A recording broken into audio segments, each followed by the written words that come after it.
All right, welcome back, True Seeker. Having some technical issues there. It wasn't showing that we were live, but I think we're live now. So thank you for tuning in. Before getting to the topic at hand, Kobe Bryant Day and what they did with Kobe Bryant on Kobe Bryant Day and the Dodgers game and Vanessa Bryant, just want to talk about this breaking news this morning. Chet Holmgren, the really tall, skinny guy out of Gonzaga, the overrated college basketball program, the Jesuit program in Washington State. Breaking news, he's going to miss the entire season with a right foot injury. Again, you guys, the real reason he's going to miss the season is because his body's not developed for the NBA and he needs to man up a little bit more. And again, sports is full of nothing but fake narratives by the numbers. He's the latest tall, skinny white guy out of Gonzaga. There's a long line of busts in that category. He very well could become the latest. But it's all rituals. Aloysius de Gonzaga, the name of the founder of Gonzaga, or who the school's named after, his name equals 258. What's today? It's 25/8. 25/8. One of the top picks from the Jesuit school. He's going to miss the whole season because he's got a right foot injury. After playing all this basketball his whole life, right when he makes it to the big stage, all of a sudden he can't play for a year. Again, all the stuff with Zion Williamson, pro sports are just so fake, you guys. And it's just a joke that people don't see it. It must be that the owners of these leagues know that, essentially the consumers of their product, they must know that they're fucking retarded. I mean, look at the score of the Dodgers-Brewers game on Kobe Bryant Day. This is the score from August 24th. Again, in LA, they call that Kobe Bryant Day. When did that start? Like 2019, 2018, not too long ago, 2017. It was sometime recently. It was probably 2017 after he retired. But Kobe Bryant Day, 8/24, because he wore the jerseys 8 and 24. And again, what day did he die? He died on January 26th, 1-2-6. So what's the score this year on Kobe Bryant Day? 12-6. And by the way, it was an easy call. I put it out for free again last night on Twitter. How many times have I told you guys Kobe Bryant equals 58? Los Angeles Lakers equals 58? The Brewers' entire scripted season running into Kobe Bryant Day, and they get their 58th career loss. Pay mind to the fact that on Kobe's birthday, the day before, they got their 57th, which was also an easy call, because it is the year of Super Bowl 57 and Rams equals 57, and they're the defending champions. And on the same day, or on Kobe Bryant Day, you had Len Dawson, who was drafted in 57, dying. It was synced up with the owner of the Chiefs, who's 57 years old. And again, the Chiefs won Super Bowl 54 the Sunday after Kobe died. Again, all these things are connected. Len Dawson, number 16, dies of the Chiefs.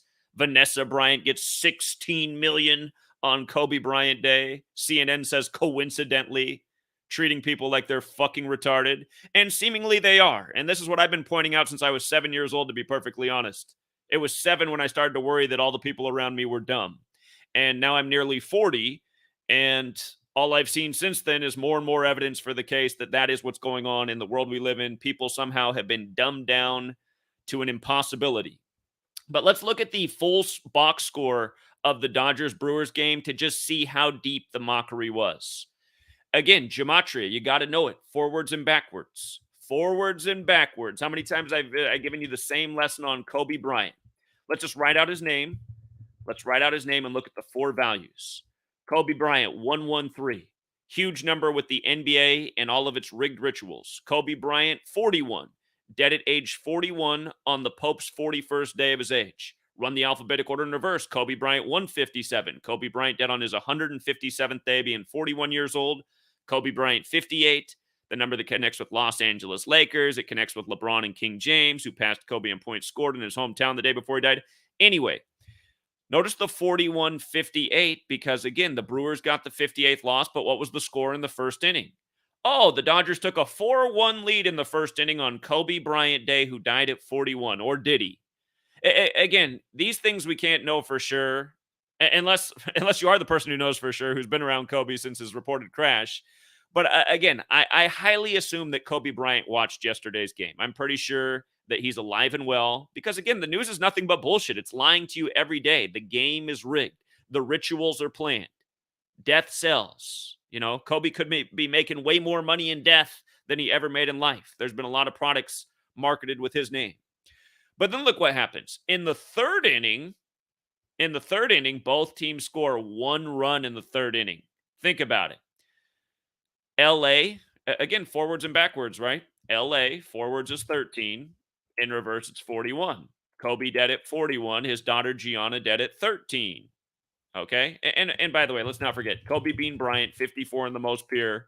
Baseball, 54 in 2 of the 4 base ciphers, 54 ounce in a game. So how perfect to be doing these rituals with Kobe and baseball. But in the third inning, both teams scored 1 in LA, right? And then of course the Vanessa Williams lawsuit, you might have caught that she got 16 million and the person who was suing along with her got 15 million for a total of 31 million after 11 days in court, when again 31's the 11th prime. We just saw Bill Russell with his 11 championships die on the 31st of July. Same patterns all the time. On Kobe's birthday, the Dodgers went into the 4th inning with 4 runs scored and ended up picking up their 44th home win of the season on what would have been Kobe's 44th birthday. By the way, Vanessa Bryant equals 44. But notice what they do on Kobe Bryant Day while he is 44 years old. Let's just say it. He might possibly be dead. To me, that's unlikely. But anyhow, 4 runs in the 4th. I watch my videos that I put out on the 23rd on Kobe's birthday, again, going over how you have to pay attention to this stuff, how they'll do these rituals with the overall score. They'll do the rituals in the inning. Keep in mind, after the 3rd inning, the Dodgers had a total of 5 runs after the 3rd inning. They had 5 runs after the 3rd. Remember, Los Angeles. Again, you got to know it forwards and backwards, just like LA stayed on 37 losses for the season. Los Angeles, 37 in reverse, 53 forwards. We know what happened on Kobe's birthday. Gonsolin got to 16-1 for the season. He also got to 26-6 for his career. Kind of like how Kobe died 266 days after Vanessa Bryant's birthday. Again, that's the Jesuit motto, Isus Hominum Salvator. Got his 26th win, number 26, on Kobe Bryant's birthday, when Bryant's 26th, and he died on the 26th of January. But you had 5 runs after the 3rd, like Los Angeles 53, who lost in Super Bowl 53. 53 is the 16th prime number, going with Len Dawson, number 16, dead. Vanessa Bryant with her 16 million suit. And, having 9 runs after the 4th, notice that was the score. They had 4 in the 1st inning, 1 in the 3rd inning, 4 in the 4th, so they had 9 runs after the 4th. What is 9-4 to Los Angeles? I just went over it yesterday. I've gone over it a million times. It is Los Angeles' birthday, September 4th, 9-4. And it's also a number that has a lot to do with the World Series, because when you spell out 94, notice the 2 ciphers on the left, you'll see the 147 and the 57. 94, 147, 57, just like World Series. For the record, just like conspiracy. So, we talk about these same patterns year after year. In the 5th inning, the Dodgers scored 1 more run. Kobe died in a helicopter. You see how conspiracies got the 51-57? Look at helicopter. 51-57. And yesterday was 111 days after Vanessa Bryant's birthday. That means that Kobe's birthday, August 23rd, was also her 111th day of her age. Remember, Tampa Bay beat the Angels 11-1 on her 111th day of her age. Kobe's last birthday, the movie Angel Has Fallen came out. Los Angeles, City of Angels. Kobe supposedly fell out of the sky in a helicopter. But Vanessa got her settlement on Kobe Bryant Day 111 days after her birthday. A reminder that these people are in arranged marriages for planned rituals that play out over the course of a lifetime. So we got the 1st inning ritual, the 3rd inning ritual, the 4th inning ritual, the 5th inning ritual, 1 run in the 5th. And by the way, what's interesting about that is there was 10 runs scored by the Dodgers through the 5th inning. So 10 runs through the 5th. So 105, kind of like 105, which is the 14th triangular number. And again, that number does connect with LA. We don't talk about the 14 as much in LA. But it's also, this thing too, Order of Illuminati. which is a Jesuit thing. Again, they code these same numbers. How about in the sixth inning, you guys? You can figure this one out, right? In the sixth inning, they scored 2 runs. Like Gonsolin, number 26, getting his 26th career win on Kobe's birthday the day before. Bryant, 26, dead on the 26th, and reverse 37 like Los Angeles, like how he died on the 37-year anniversary of Bear Bryant. And that was it for their scoring, you know. They were up 12-2. They were up 12-2 after the 6th, 12-2. Remember, whose death was Kobe synced with? Pope Francis. He died on the 41st day of Pope Francis' age at age 41 while traveling from Catholic Mass.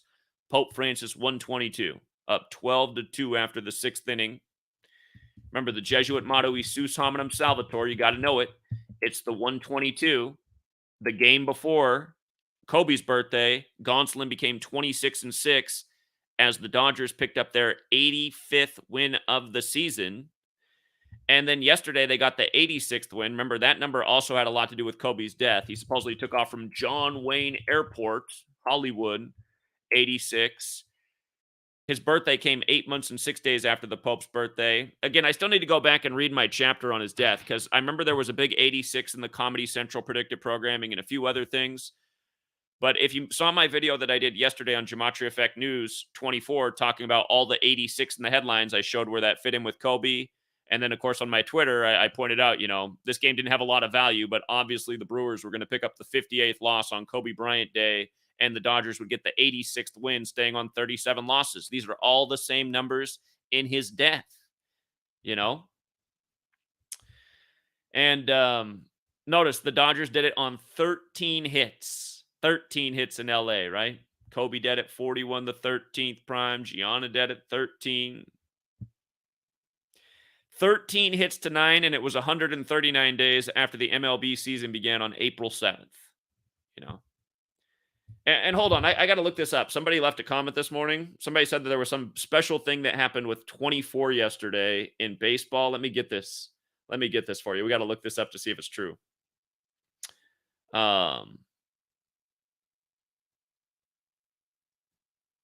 Wait, did I forget to take the screenshot? Damn. Looks like I forgot to take the screenshot. Here, let me see if I can look up. Somebody said there was a rare feat in baseball yesterday. A pitcher for his first 24 pitches of the game threw all strikes. And, of course, Kobe finished his career with number 24. Yesterday was the 24th. Patrick Mahomes, who beat Len Dawson's record. Yesterday, Len Dawson's dead. 24 days before Patrick Mahomes' upcoming birthday, while Mahomes is 26 years old. And again, Mahomes won the Super Bowl right after Kobe died, pretty much on the 26th completion of the game, to number 26 for the put-away touchdown, which was also the 41st pass of the game. Again, scripted sports, rituals, ritualistic death, same thing over and over. Let me see if I can look this up. MLB, August 24th. Oh, you know what, you guys? I'm sorry. I realized that it was not showing up the tab where I was putting in the gematria words. But if you're just listening and following along, I mean, everything I'm spelling out, you can verify for yourself. But hold on, let me look this up. MLB, August 24th, 24 strikes. Let's see. George Kirby sets strike record yesterday. Okay, so yeah. So MLB record yesterday for 24. Okay, let's look this up. George Kirby. All right, hold on. We're getting this story up here, right now. Just, oh my God. They really do they know. I don't want to say they think, they know that their fans are just fucking retarded, man. George Kirby achieves rare feat by starting game with 24 straight strikes on the 24th on Kobe Bryant Day. Oh my God. Okay. Seattle Mariners right-hander George Kirby pulled off Okay. Seattle has the gematria 44 as well, since Kobe's 44 right now. Seattle Mariners right-hander George Kirby pulled off a rare feat by throwing 24 straight strikes to start the game Wednesday night in a 3-1 loss to the Washington Nationals. Here, I just got to look this up. So let's go to Baseball Reference. Look up George Kirby.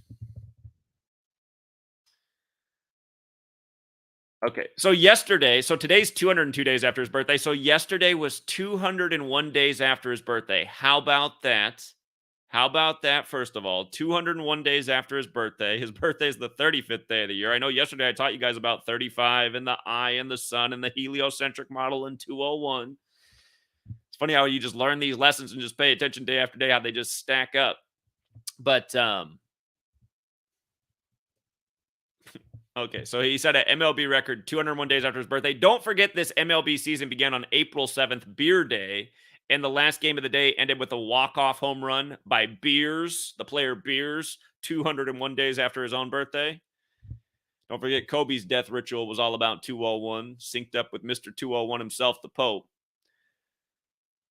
But okay, this guy made his debut this season on May 8th, 5'8", and that was 93 days after his 24th birthday. Remember, the sun is 93 million miles away. The word star equals 58, like calendar, like Gregorian, like Kobe Bryant, who's this symbolic object to the sun cult Catholic Church. Again, we talked about how Bryant equals sun god equals 26 and overlap in 3 out of the 4 ciphers.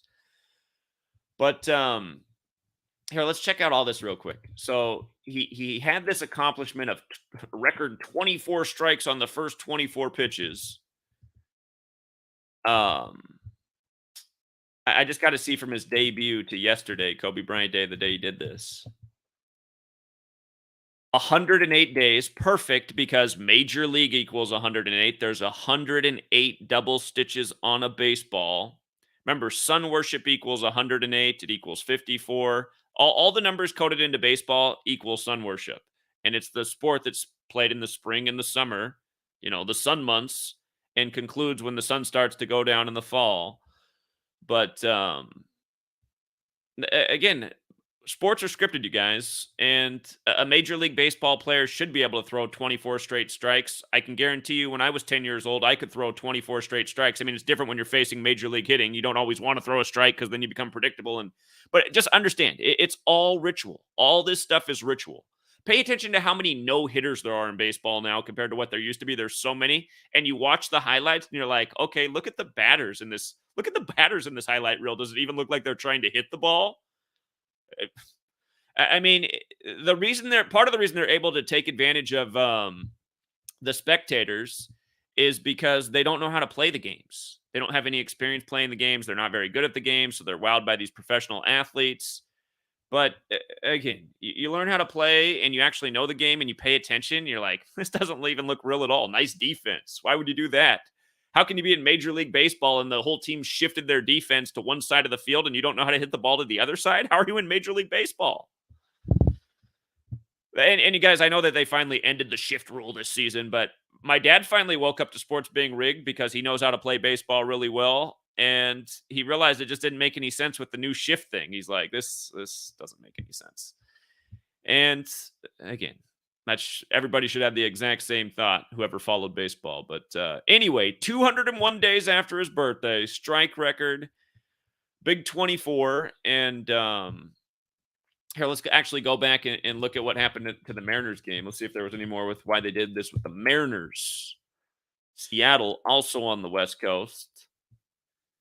It's in the same time zone as Kobe. It was played in Seattle, this game was going on about the same time the Dodgers game. I noticed the Mariners stayed on 67 wins. Remember that Calabasas 67, Kobe dead in a wreck that had to do with 67. I always forget, does Black Mamba have the 67 too? Black Mamba's also 67.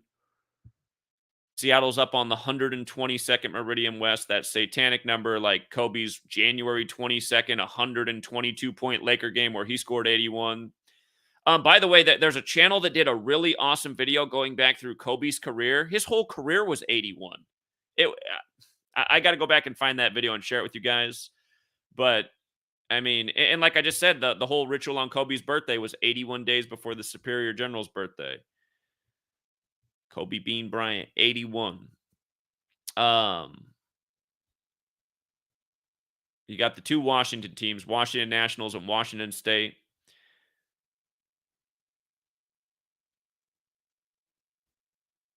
Well, those teams rarely play each other. I gotta peek real quick, real quick. I'm gonna look this up over here. You guys tell me, or I'll tell you guys what the Nationals versus Mariners all-time record. There can't be a lot of history between these two teams because it's interleague play. Nationals got to 16-9 versus the Mariners yesterday. That's like 169 square root 13. The score was 1-3. Kobe, LA, league-wide rituals. So, but yeah, 24 MLB record, 24 strikes on first 24 pitches on the 24th, 201 days after his birthday. And you guys, just if you ever come up to Washington State, if you're driving across Washington State, Interstate 90 goes from Seattle all the way to the East Coast, the highway that goes all the way across the nation. Remember, there's only 27 Jesuit universities in the entire U.S. There's only 27, but 2 of them are in Washington State. And that's probably because the first Jesuit university is Georgetown, named after George Orwell, named in connection to George Washington. Again, it was established the same year he became the first president. But Washington State has 2 Jesuit universities. One is in Spokane, where Gonzaga is, and the other is in Seattle, Seattle University. Remember Elgin Baylor dropped dead at age 86, right before Baylor beat Gonzaga with 86 points. And from Elgin Baylor's birthday to that championship in 201 land, Indianapolis was 201 days later.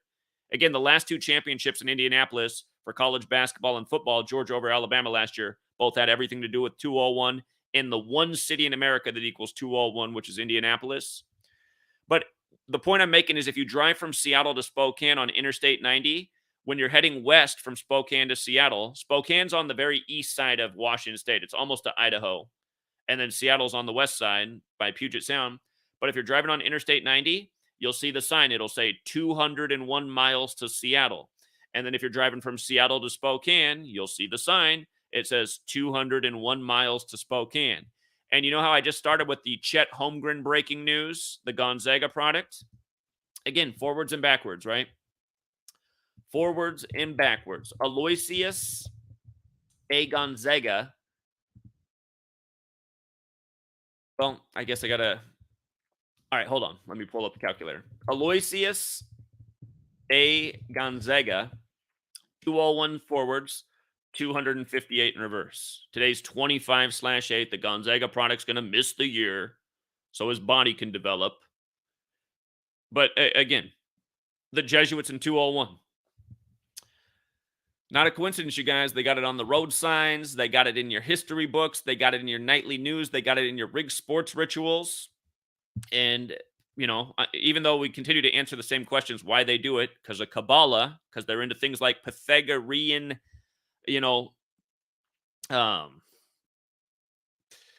Pythagorean numerology. Again, the Masons. It gets so annoying answering the same questions and people just asking the same questions. And it also shows that these people aren't even trying to do any research, because when you're led as far as I lead people with this thing, you can just start Googling some questions and finding it.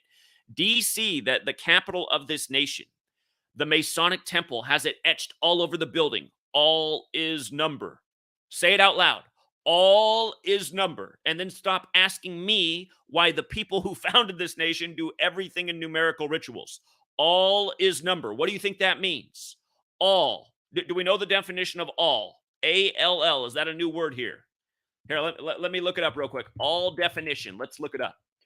All. Used to refer to the whole quantity or extent of a particular group or thing.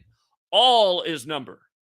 They're talking about in the whole world, all is number. Because again, in Kabbalah, it says God created the world with numbers, letters, and words. Genesis, all you Bible readers, how does God create the world? He magically speaks it into existence over numbered days. In what verse does he create man? 126? How about Kobe, a man? What day did he die? Supposedly. 126. It's all biblical, you guys. The Holy Bible equals 201. The whole thing with Kobe, everything about it's biblical. Him being the snake, everything. The pandemic, the mark, the rituals. Yeah, Chet Holmgren. He's been able to stay healthy and play basketball his whole life, but now that he makes it to the big show, man, now he can't even get out there. It's just like Zion Williamson. And don't forget Zion Williamson. What day was the Zion Williamson sweepstakes? Do you guys remember ESPN that day? I do.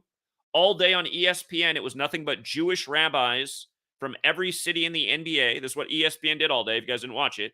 ESPN went to different Jewish rabbis in all the cities in America and interviewed them about how much they'd like Zion Williamson. And maybe some of you guys don't even get it because you don't even know anything. Israel's the Zionist nation. Israel, the Jewish Zionist nation. Zion Williamson.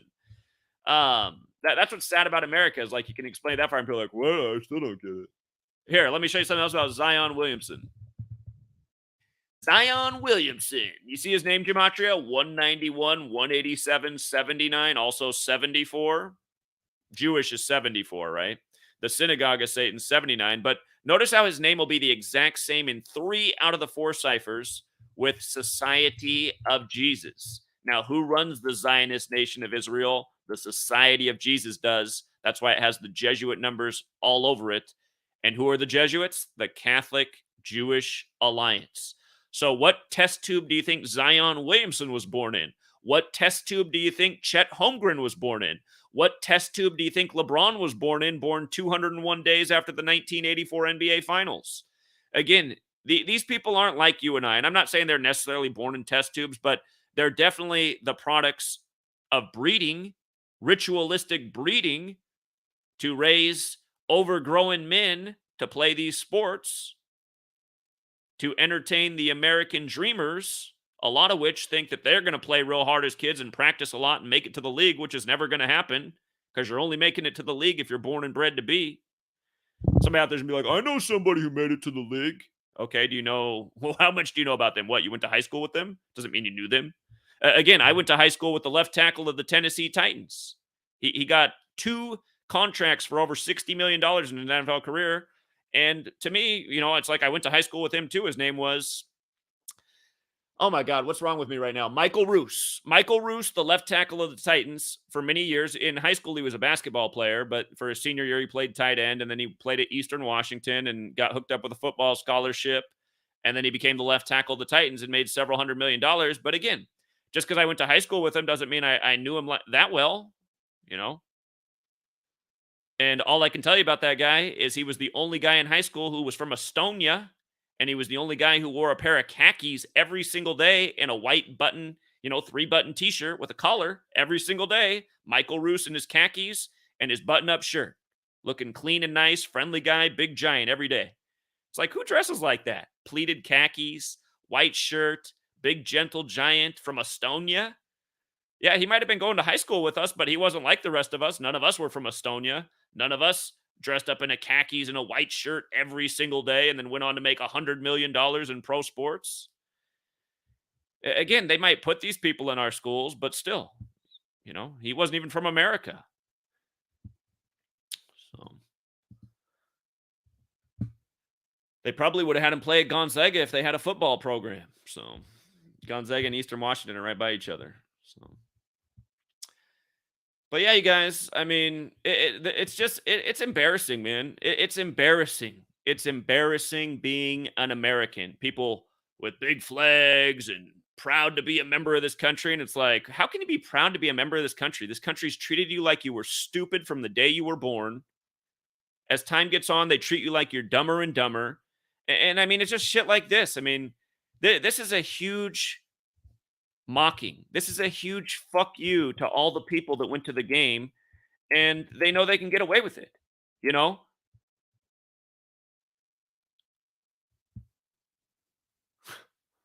12-6 on Kobe Bryant Day. If there's anybody out there who's watching, who just watches but thinks everything's a coincidence, I'm going to open up the phone. We're just going to do about maybe 20 minutes of calls. But I only want calls from people who think it's all a coincidence. I don't want somebody to call in and be like, oh, hey, Zach, what's up? And then talk about some other decode.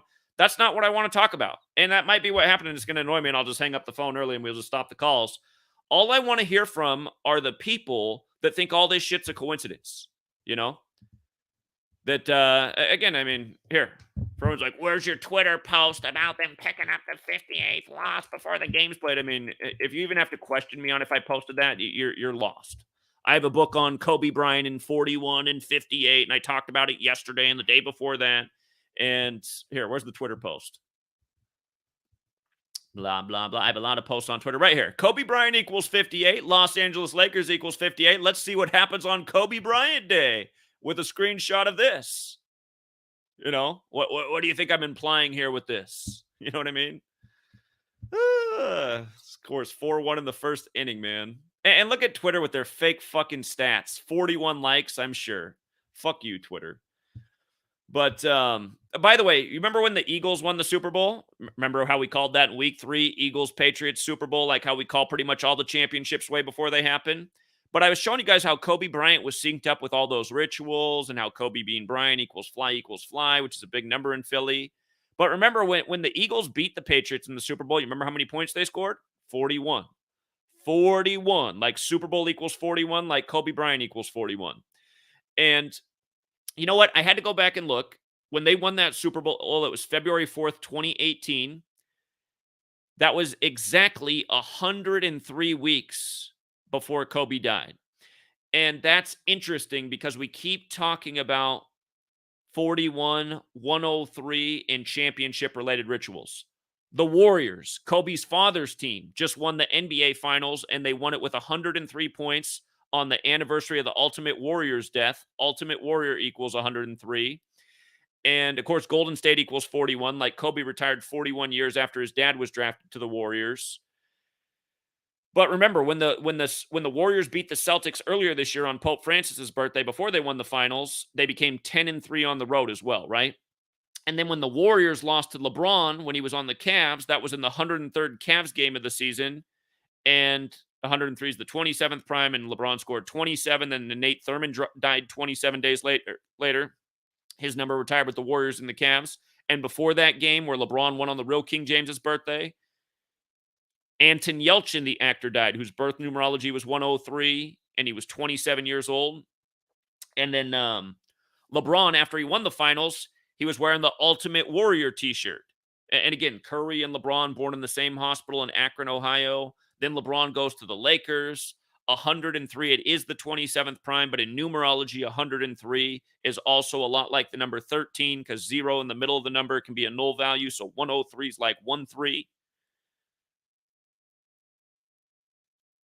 Again, if you've seen my work on the 27 Club, a lot of deaths in the 27 Club are also 103 because, again, 103 is the 27th prime and rituals 27.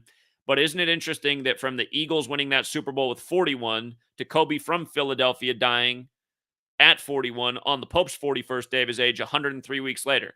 And remember, Kobe's death had a lot to do with 86. Let me put this up here real quick. Jesuits, the plural, is 103 forwards, 86 in reverse. Okay? So that's also a Jesuit number. These are Jesuit rituals. And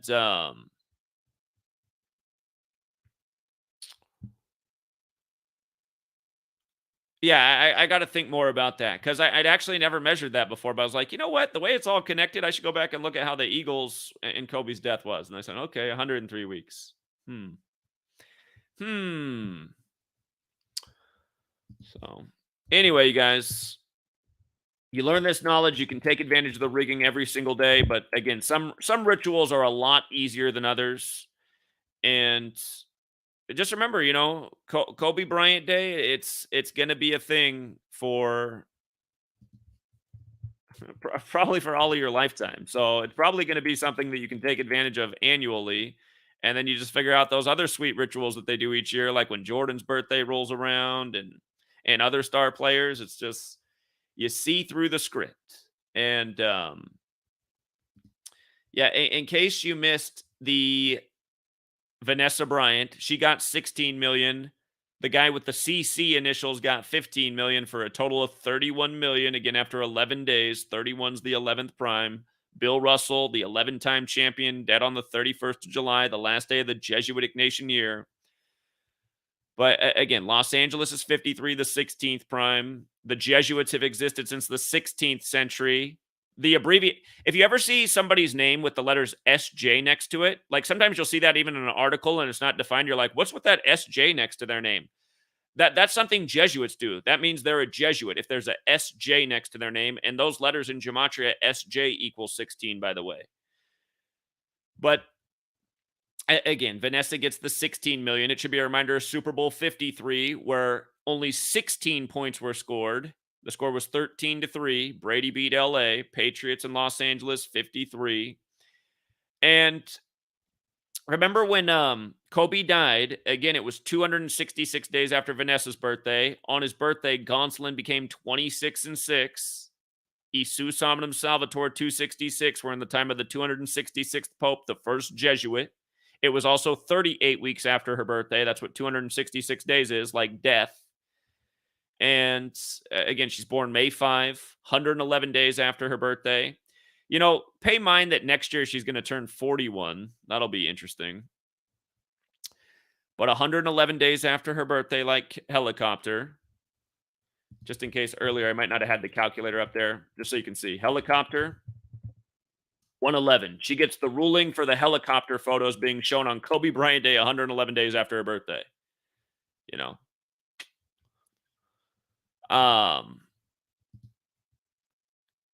And then here, look at CNN.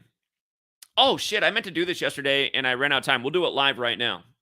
We're going to look up Jesuit, again, Gavin Newsom, Jesuit-educated, Jesuit scumbag, doing all the rituals by the numbers. If you guys aren't following me on Gematria Effect News, you probably miss all the coverage of the more important stories. But again, I'm always exposing the Jesuit Gavin Newsom, a puppet on strings. I told you guys there was going to be a massive mass shooting in Texas this year after Gavin Newsom's gun control speech on February 18th because he kept alluding to Texas and all of its gun problems and gun violence. It was just so obvious. And then, of course, you got Uvalde and the huge Jesuit ritual. But anyway, CNN in their reporting writes, coincidentally, Los Angeles has named Wednesday, August 24th as Kobe Bryant Day to honor the Los Angeles Lakers star 2 jersey numbers, 8 and 24, that he wore during his NBA career. The Lakers have retired both numbers. And they're saying it's a coincidence because, again, she just happened to get this big payout on that day, which, by the way, is a payout from the taxpayers. You know, the taxpayers didn't already pay enough building the stadium for the athletes and, you know, paying for all the overpriced food and beer at the rig sports games. You know, they haven't already paid enough. Now they got to send 16 million more to the Bryant family. And isn't it kind of just funny to just think about it?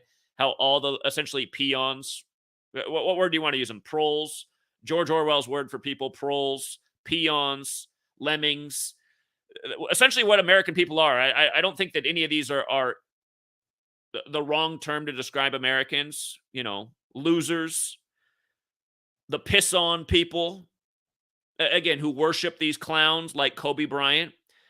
Look at them. They're going to have to pay another 16 million to a family of multimillionaires while they're all a bunch of broke losers, you know, marching along to the drum of the tyrants. And they continue to march to the drum because they're content with, you know, the little peanuts they get thrown down and a sports game here and there. Again, this is the ruling class knows they have a society of fucking losers that they rule over, that they can pretty much do anything to and get away with. You know, the losers aren't going to say anything. The only thing these fucking losers are going to say anything about is something like someone to me. If I'm in LA on a megaphone right now, there's going to be some people getting pissed off. Fuck you, conspiracy theorist. I don't want to hear your conspiracy bullshit. Like, okay. Okay. There's the voice of the fucking loser. All right, hold on. Let's go back. Look at this. It says in September 2020, Gavin Newsom signed an invasion of privacy bill called the Kobe Bryant Act. How did I miss this?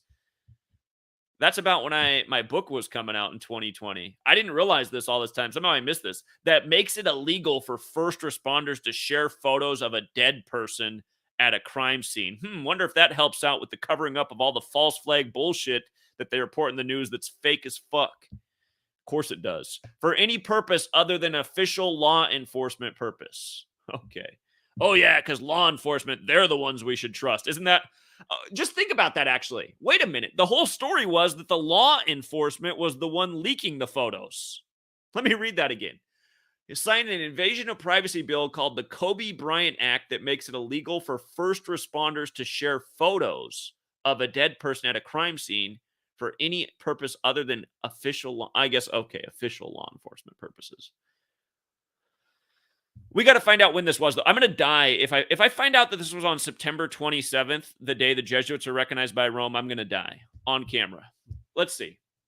California Kobe Bryant Act, AB 2655. How nice. Let's see.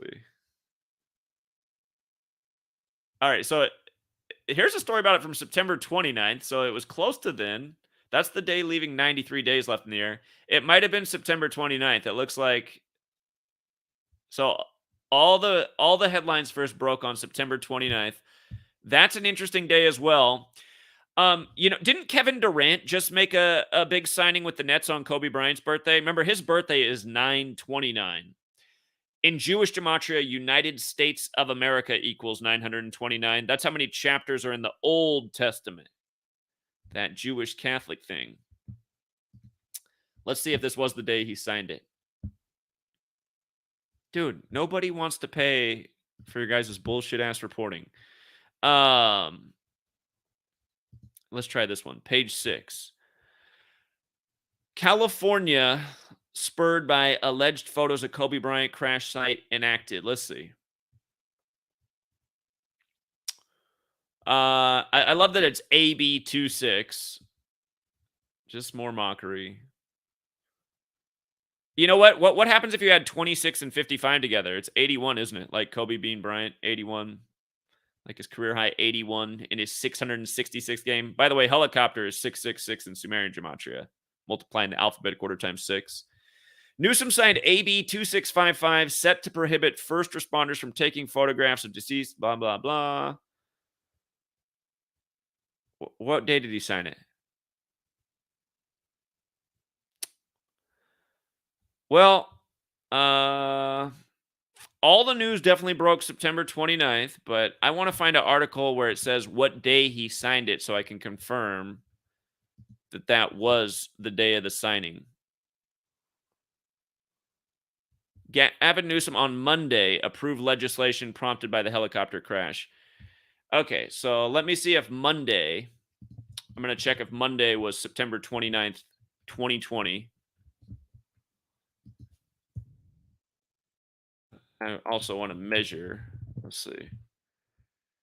So nope. So that means he signed it. So interesting. So he signed it September 28th. Monday. That wasn't the year 2020, right? Yeah. So Monday, September 28th, 2020 was the day he signed it per this article. The day before the news broke. And you know what's interesting? That was 246 days after Kobe's death. Catholic Church equals 246. Right now, the United States of America is 246 years old. They've been doing a ton of stuff with 246 this year in 2022.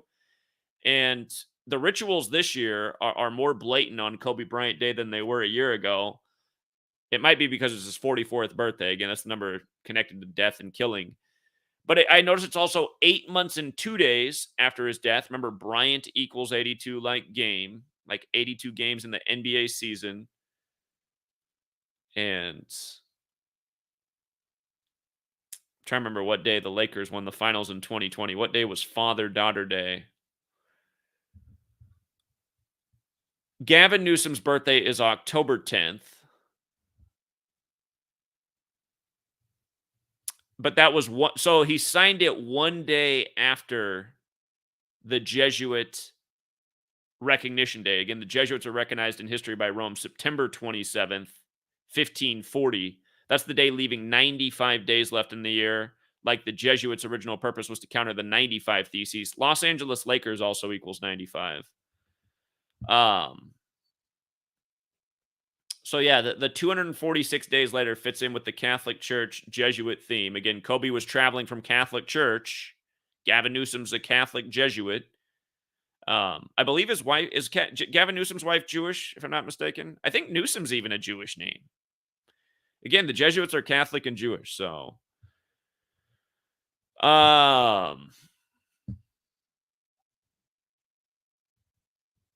I'm thinking about other things with that. Kobe's birthday, August 23rd. So that was 36 days after Kobe's birthday. 666, the 36th triangular number. Hold on. How about from Vanessa Bryant's birthday to the day you signed that?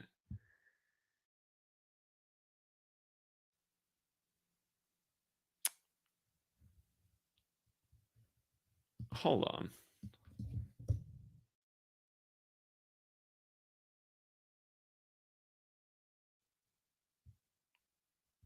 He signed it on Vanessa Bryant's 147th day of her age. Again, that's the conspiracy related number. Um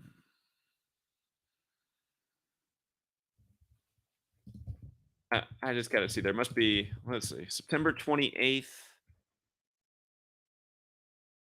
It was a date with 57 numerology, and helicopter is also 57 like conspiracy. Oh, you know what? September 28th is the 271st day of the year. September 28th is the 271st day of the year, which is the 58th prime number. Kobe Bryant, 58. Kobe Bryant Day. The Brewers pick up the 58th loss. Vanessa Williams with the settlement related to this for $16 million on behalf of the taxpayers. I suppose what's another $16 million to the taxpayers in California, the way that state spends money. But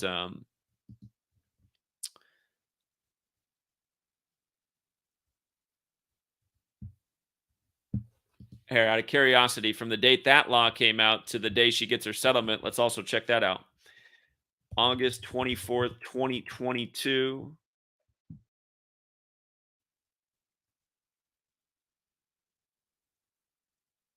I don't see anything actually that interesting with that. But one more check here. See if my math is right.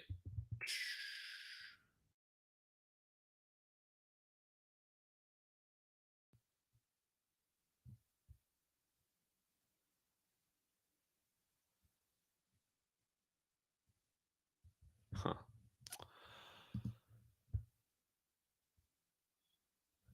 Oh, by the way, let's see what Kobe Bryant law equals. The Kobe Bryant law.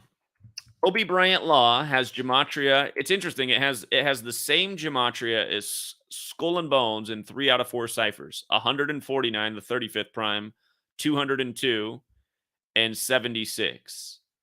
And those it also has the same gematria in 3 out of the 4 ciphers as San Francisco, 50, 202, 76.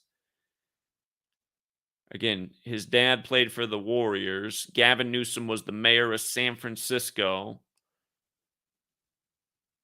The Warriors just won the finals this year.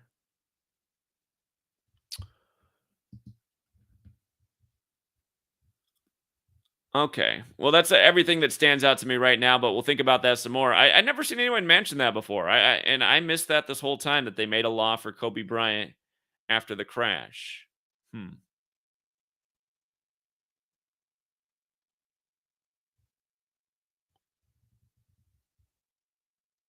But yeah, it was a fitting day for a Kobe Bryant law, the 271st day of the year, the 58th prime number. Again, those combinations come together all the time. So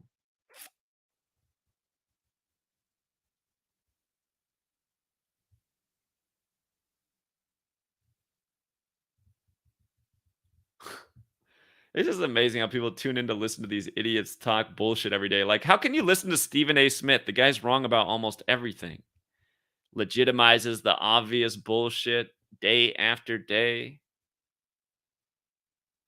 What's with this? Ranking the 192 players who should be rostered? Like, since when is this the number? For people who are following me, like, if you're listening right now and you don't know what I'm going to say about 192, I know you don't really follow that much. But again, this became the number this year with Uvalde, where they said 19 children and 2 adults killed 192 days after the governor's birthday.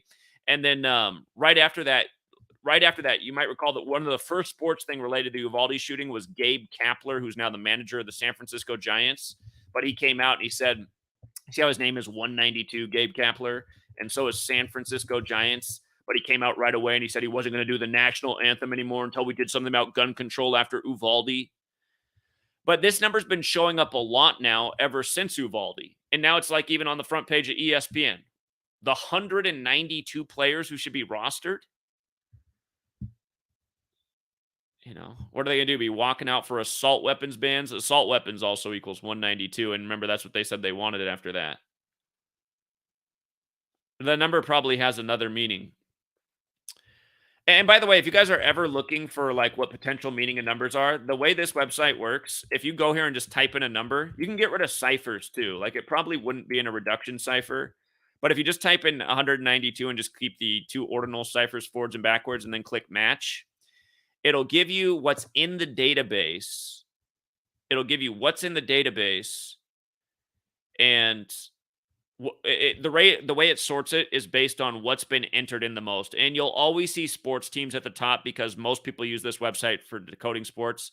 So you see at the top, Indianapolis Colts equals 192, like San Francisco Giants. Same with San Jose Sharks, Clemson Tigers, Arizona Coyotes, Justin Verlander. So again, you see all the sports stuff's up at the top. And again, that's because it's getting searched the most. But you can scroll through this. And sometimes you can start to pick out like, I see a pattern in words that have that number that fit in. For Uvalde, it was obvious because assault weapons is 192. But yeah, it's weird because I had never noticed this number before until Uvalde, and now it comes up all the time. And like I just said, right on the front page of ESPN, who's counting 192 players? I mean, you couldn't get a more arbitrary number without Gematria. And then there's always some moron who's like, is there any number that doesn't have a meaning?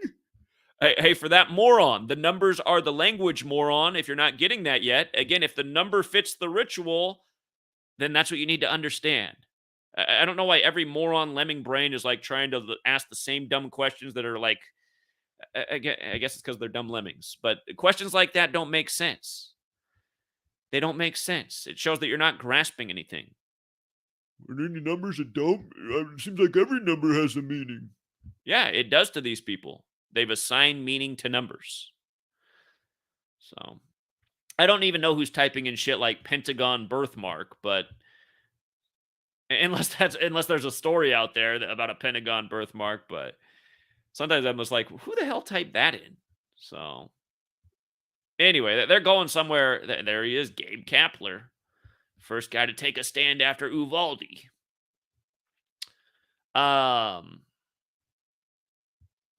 But yeah, again, you guys, I mean, you just start paying attention to numbers, learn the knowledge, and you'll start seeing it the same way we see it. I've been talking about how 192, they've just been popping up everywhere since Uvalde. There it is right there on your ESPN front page. Why? And again, the way that they intertwine sports and news. Is there going to be a big mass shooting now that school season started underway, right as football gets under, so a team can wear a patch all year to remember the victims of the shooting like they've done so many other years? So I can see Russell Wilson get on TV and be like, I really do think it's time to do something about all the mass shootings. I feel bad for all the kids because, again, I'm Russell Wilson and I'm a good Christian, and the reason I play sports is because I like to inspire children. The bullshit he always does in front of the camera has nothing to do with why he plays rigged sports and goes along with rigged rituals and sells out all the children that worship his name. But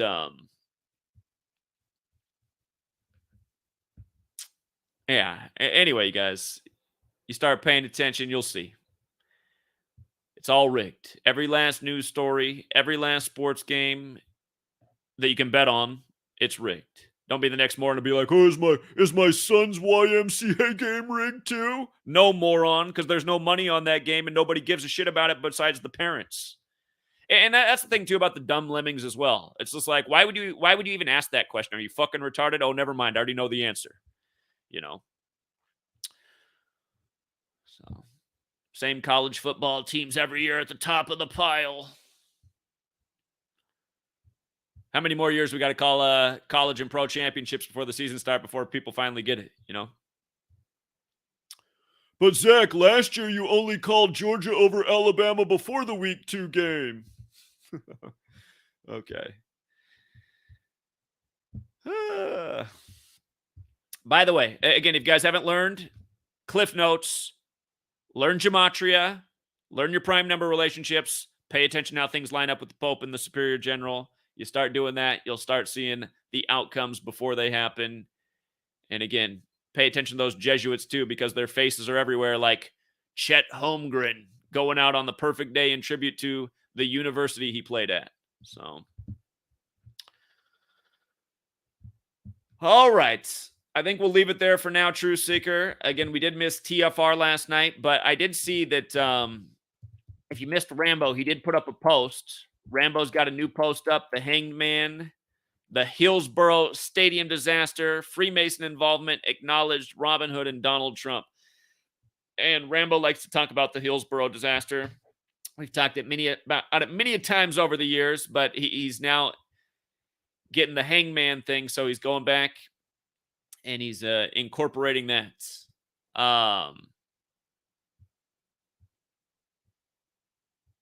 Again, Rambo always does a nice, thorough decode. So, and apparently he's drawn a parallel to something that recently also happened.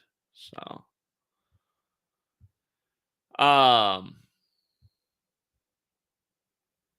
96 dead. Again, Freemason 96, the builder number. Remember, Joe Biden just signed his Build Back Better bill 96 days before his birthday. The builders, the Freemasons, Freemason 96. A lot of the modern sports credited to Freemasonry. Modern Freemasonry is a creation of the Jesuit order. So yeah, I'm sure Rambo will give a presentation on this, either on his own channel or I will link up with him later and he can present it again. But yeah, when you learn the astrology piece, you understand the ritual even more. So he went in on this one, man. It's a long post.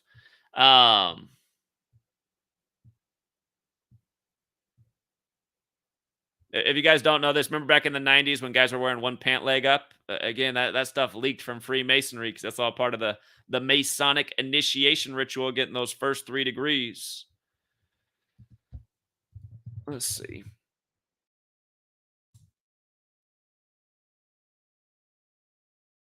The Hillsborough disaster was April 15th, the 105th day of the year, Order of Illuminati. Wikipedia has changed the number of deaths since what it used to be. It's funny how Wikipedia is always adjusting the numbers ever so slightly. Now we got, was it 96 or 97?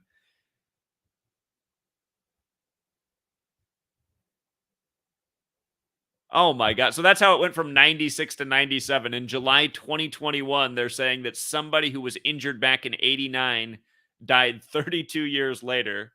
Remember, 32, that's the 32nd degree of the Scottish Rite.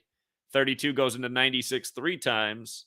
But he became the 97th death related to that incident. And of course, 97 corresponds with the Gematria death.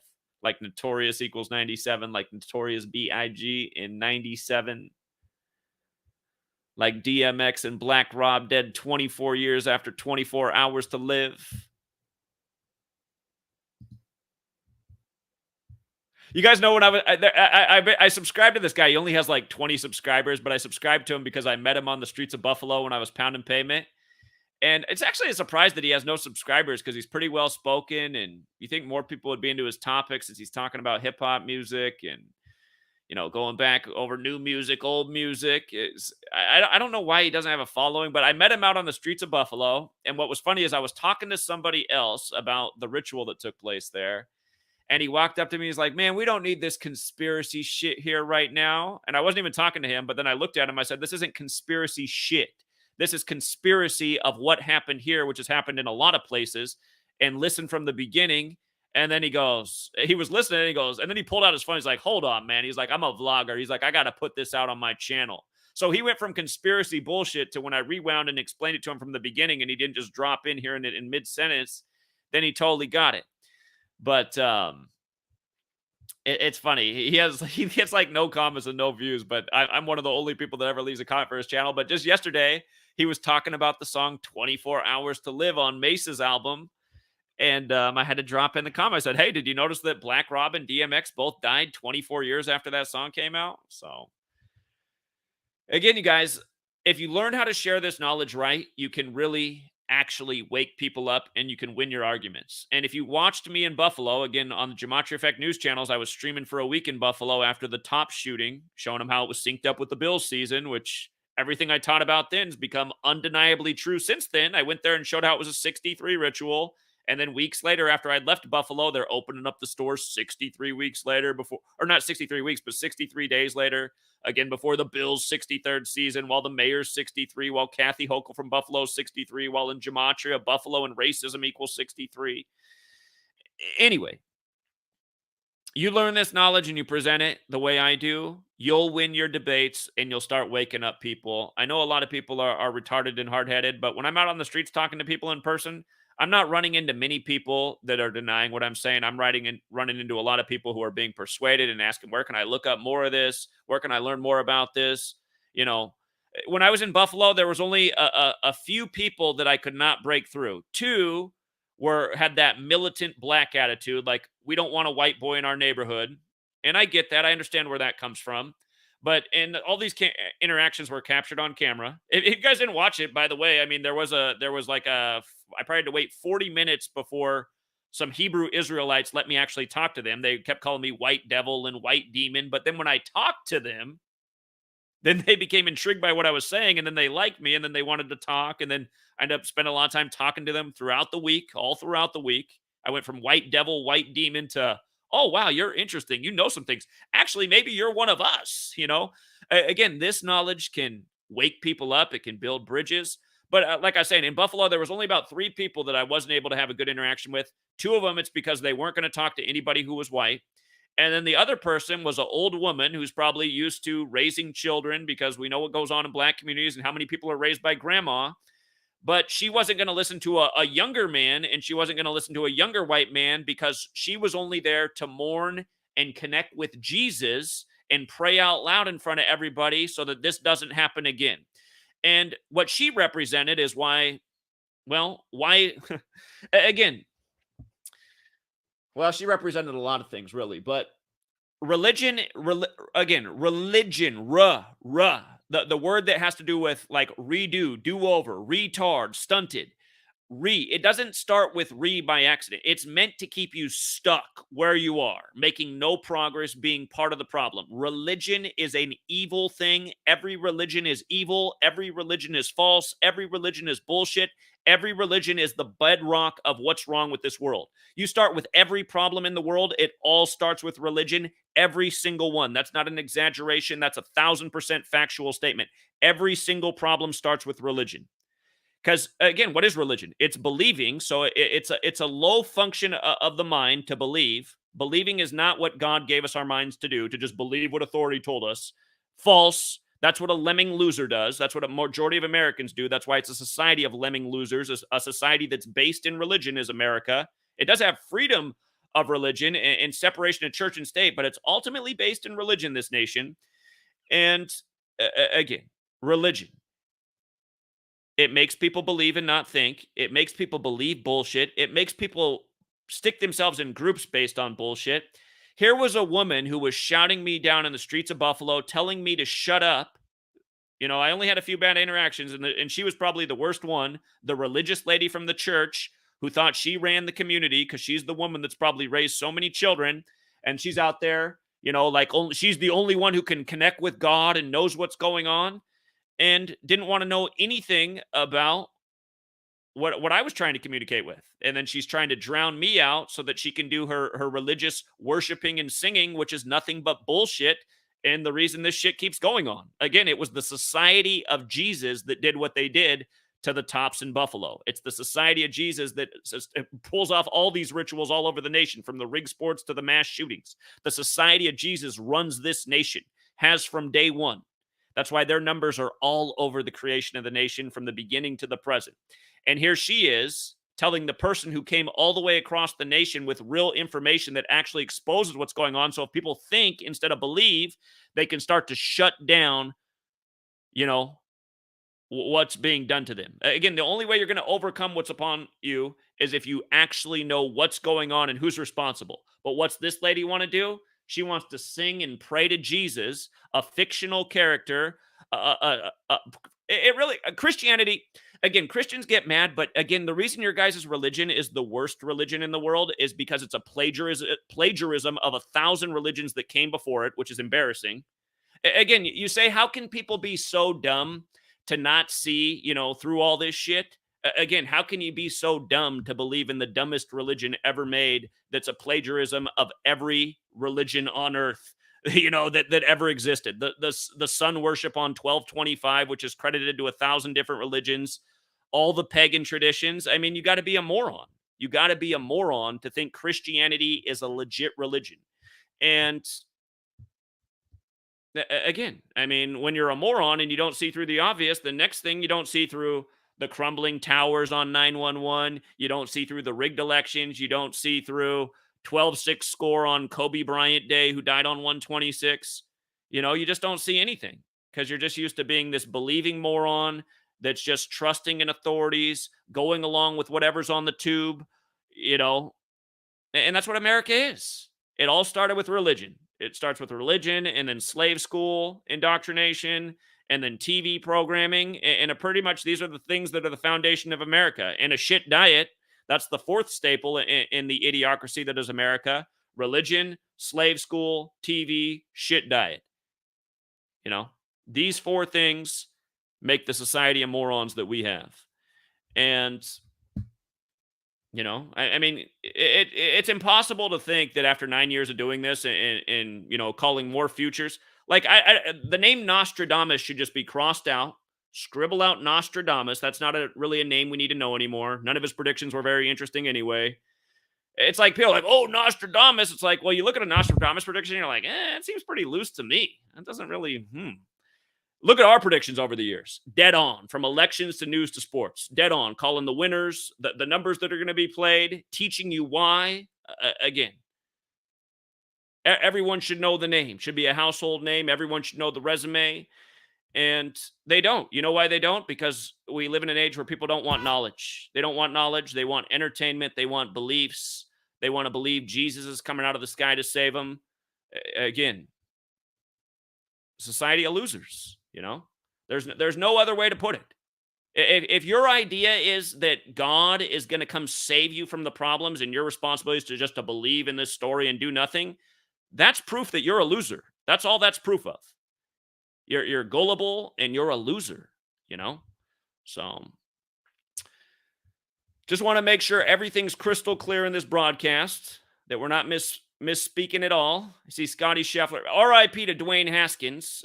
Again, just the mockery, right? Dwayne Haskins ran over by a dump truck during the Masters that Scotty Scheffler wins, who went to the same high school as Matt Stafford. He wins the Masters 56 days after Super Bowl 56.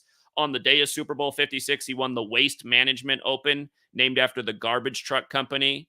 Then a garbage truck's driving over Dwayne Haskins, who's from Highland Park, New Jersey, where Matt Stafford and Scotty Scheffler are from Highland Park in Dallas. And not to mention he won the Masters 22 days from Kershaw's birthday, and Kershaw wears the number 22, and golf equals 22, and Kershaw also went to the same high school in Highland Park. So you don't have to believe in these things. Jesus isn't coming down out of the sky to teach you these lessons. An actual human being is. Human beings are real.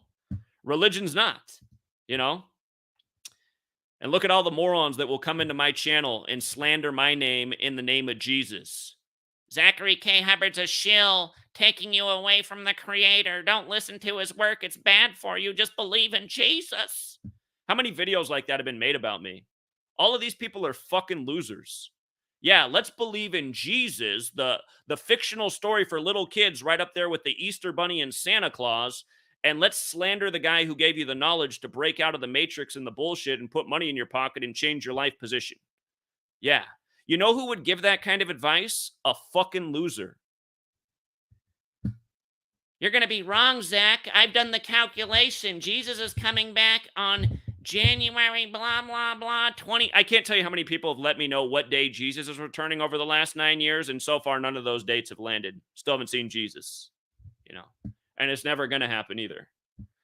It's never going to happen. So,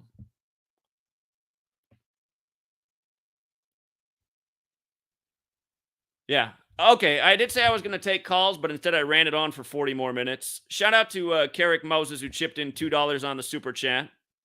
Then again, that's the downside of ranting against the Christians. If I kissed up to them, I'd definitely make more money because Christians are used to putting their money in the plate. But honestly, I don't want people to just put money in the plate because of their religious indoctrination. I don't want to get on here like all the other shills who spout Jesus so that you go out and support their work. Again, I don't bullshit you guys. I'm trying to take us to the next level. And, you know, I'm not going to lie to get more financial support. Jesus is bullshit, and so are all of his supporters. Okay, now again, I only want to take calls from critics and people who think all this stuff's a coincidence. And if you guys want to call in, shoot, the number's not up on the screen. I'm going to write the number in the chat if you want to call in. It's 509, it's 560, and it's 4982. So 509 560 4982. Okay. Only critics, skeptics, that's it. And usually this doesn't work, but one day I just have a feeling it's going to work. We got to hear from these people. We got to find out what's wrong with their brains. 509 560 4982. By the way, this weekend we'll be doing the football mega live stream. If you want to sign up for Patreon, going to have our first big stream on football, college, and pro. And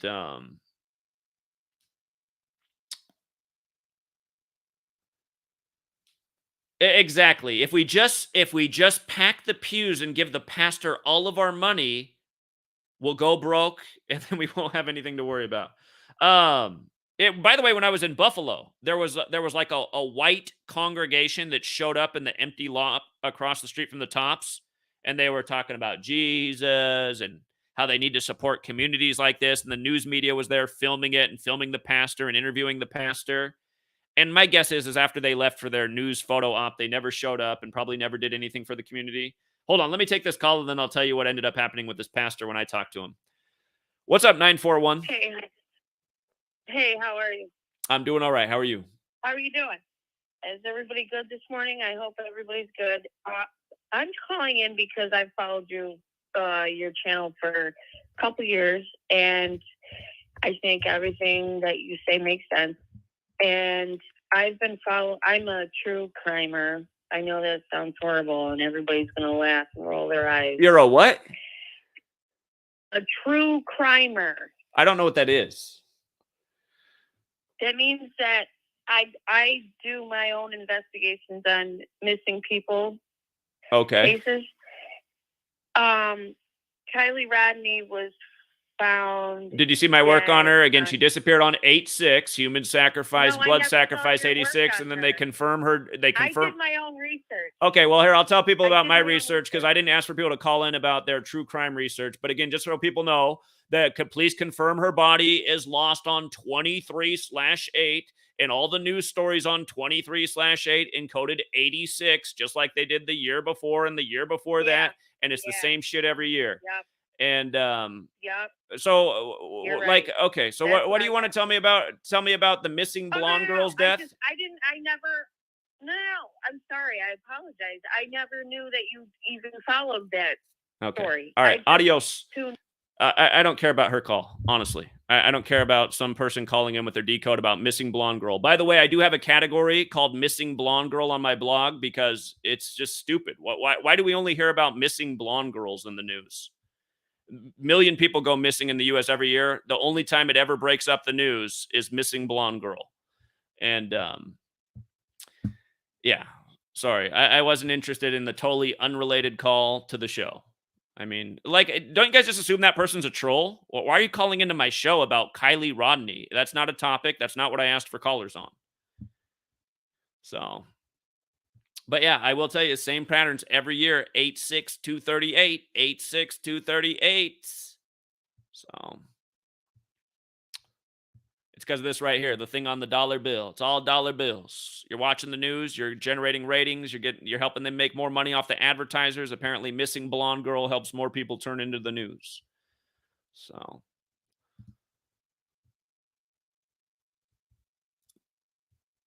Do I believe in evolution? Well, I believe in evolution in the sense of if you keep dumping like pesticides on your property to kill insects, within 6 months they've evolved to survive past that pesticide, and now you need an even more potent pesticide to kill them. And next thing you know, the bugs are even bigger and nastier. So, I mean, that's like the extent of evolution proof I've seen. That insects can adopt to fertilizer and chemical, but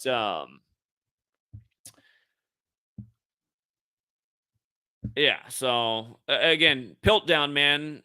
Again, I know the person asking me that question doesn't know anything about my research. Why don't you go see what I've been presenting for 9 years on Piltdown man? Piltdown man, the first proof of evolution.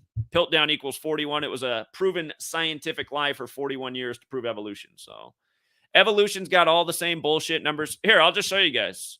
Here, you know how? Look, it's just to make all you idiots argue with each other. You see how evolution equals 47? Think about it. Who hates evolution? The Christians do, right? Who gave you Christianity? The same people who gave you evolution. The same people who want to give you your school books and your books from the authority. Christian is 47. Evolution is 47. Authority is 47. Government's 47. Republicans 47. Democrats 47. DC's 47. White House is 47. President's 47. What word did I forget? There's even more 47s. And again, for the person going, yeah, you can do that because there's 4 ciphers. Okay, just to ruin your argument again, moron. Zachary does not equal 47 in any cipher. My middle name, Keith, does not equal 47 in any cipher. Hubbard, my last name, does not equal 47 in any cipher. Again, my dad's name does not equal 47 in any cipher. But every single word connected to DC equals 47 in one of the ciphers. So, again, all the stuff from the authority meant to control your mind. But by the way, Super Bowl, first season in the 47th season of the NFL, the first basketball championship in 47. All the things meant to control your mind that people are stuck on got the same numbers encoded all over them. And yeah, so anyhow.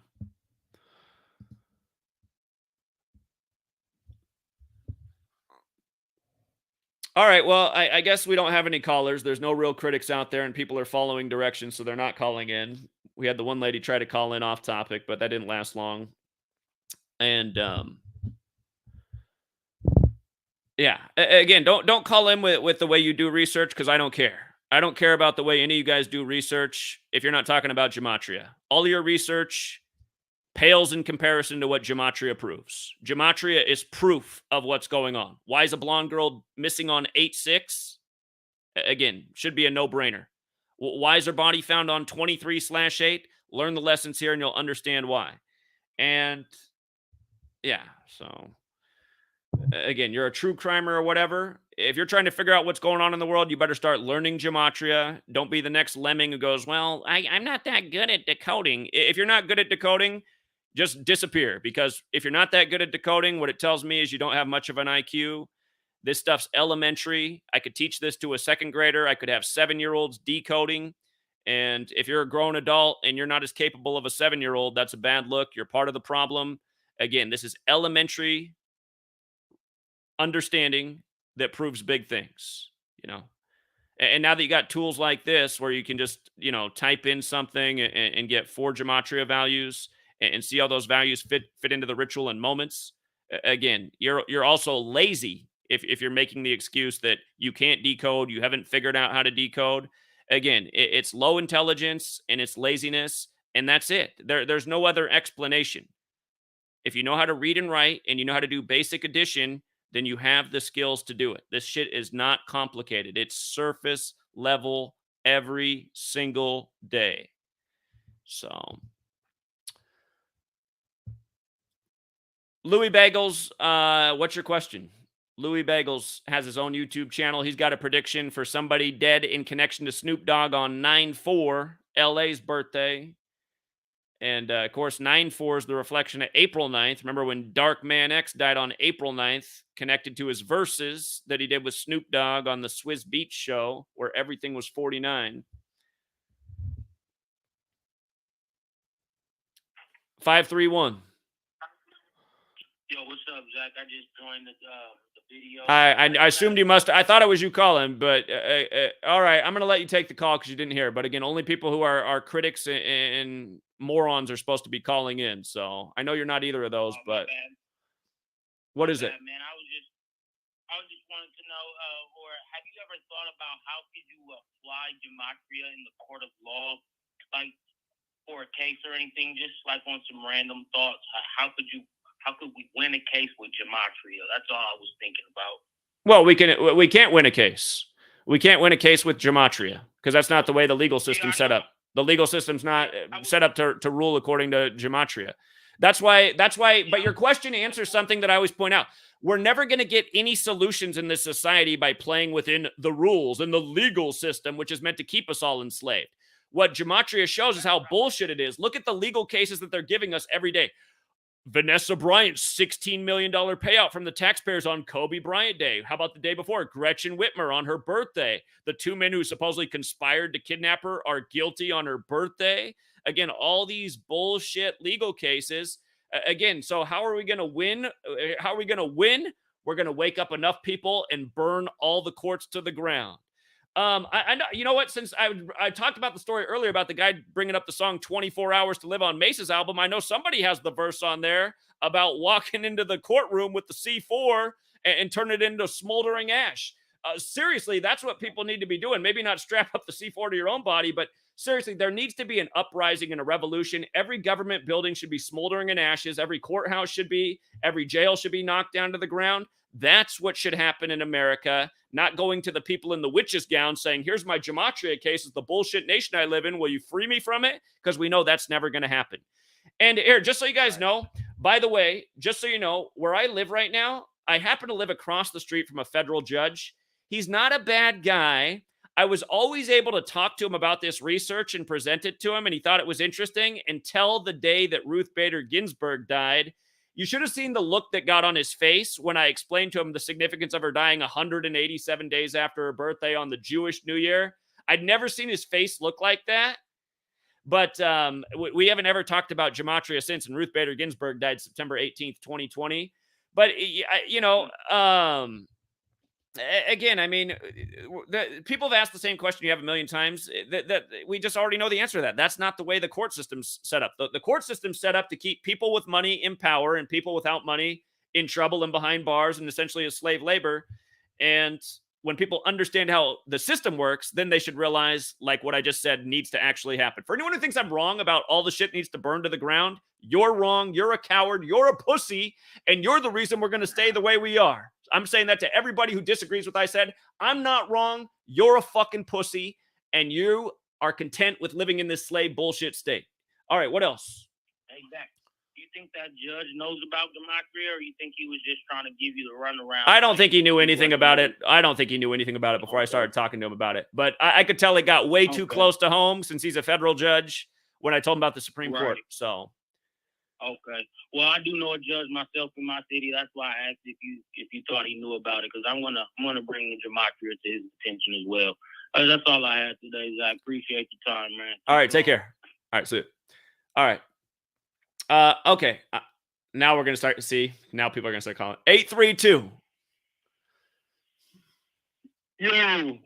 Yo. Hey, I had a question, bro. I am kind of a skeptic, like, you know, in the context of whatever. How did we get here? Like, if you don't believe in evolution, you clearly don't believe in God, like a higher power. I clearly don't believe in God. Why would you say that? You just said I clearly don't believe in God. So why would you say that? I mean, so we all know, like, you know, Jesus ain't, you know, Christianity. See, I was just waiting for you to just say it. See, you guys, listen to this. This right here is a lemming on the phone. This is a lemming right here. He thinks if you don't believe in Jesus, you don't believe in God. That is the lowest lemming thought right there. And I just knew he was going to say it. It's just such an obvious lemming thought. If you don't believe in Jesus, you don't believe in God. If you don't believe in the fake God story that God came down as a man, then you don't believe in God. Go ahead. So hold on. Stop talking for a second. Again, every moron says what you just said. If you don't believe in Jesus, you don't believe in God. That's what every fucking moron thinks. I knew you were going to say that because that's what every fucking moron lemon thinks. Okay, so listen. No, you made an assumption. My assumption was right. You just proved my point. My assumption was right. Your assumption was wrong. And obviously you don't follow my work because I always talk about, including both of my books, I close out with my spiritual belief. I do believe there's a creator. I actually don't think we should use the word God because it's the word they use. God, which has the gematria 26, like the 26-letter alphabet.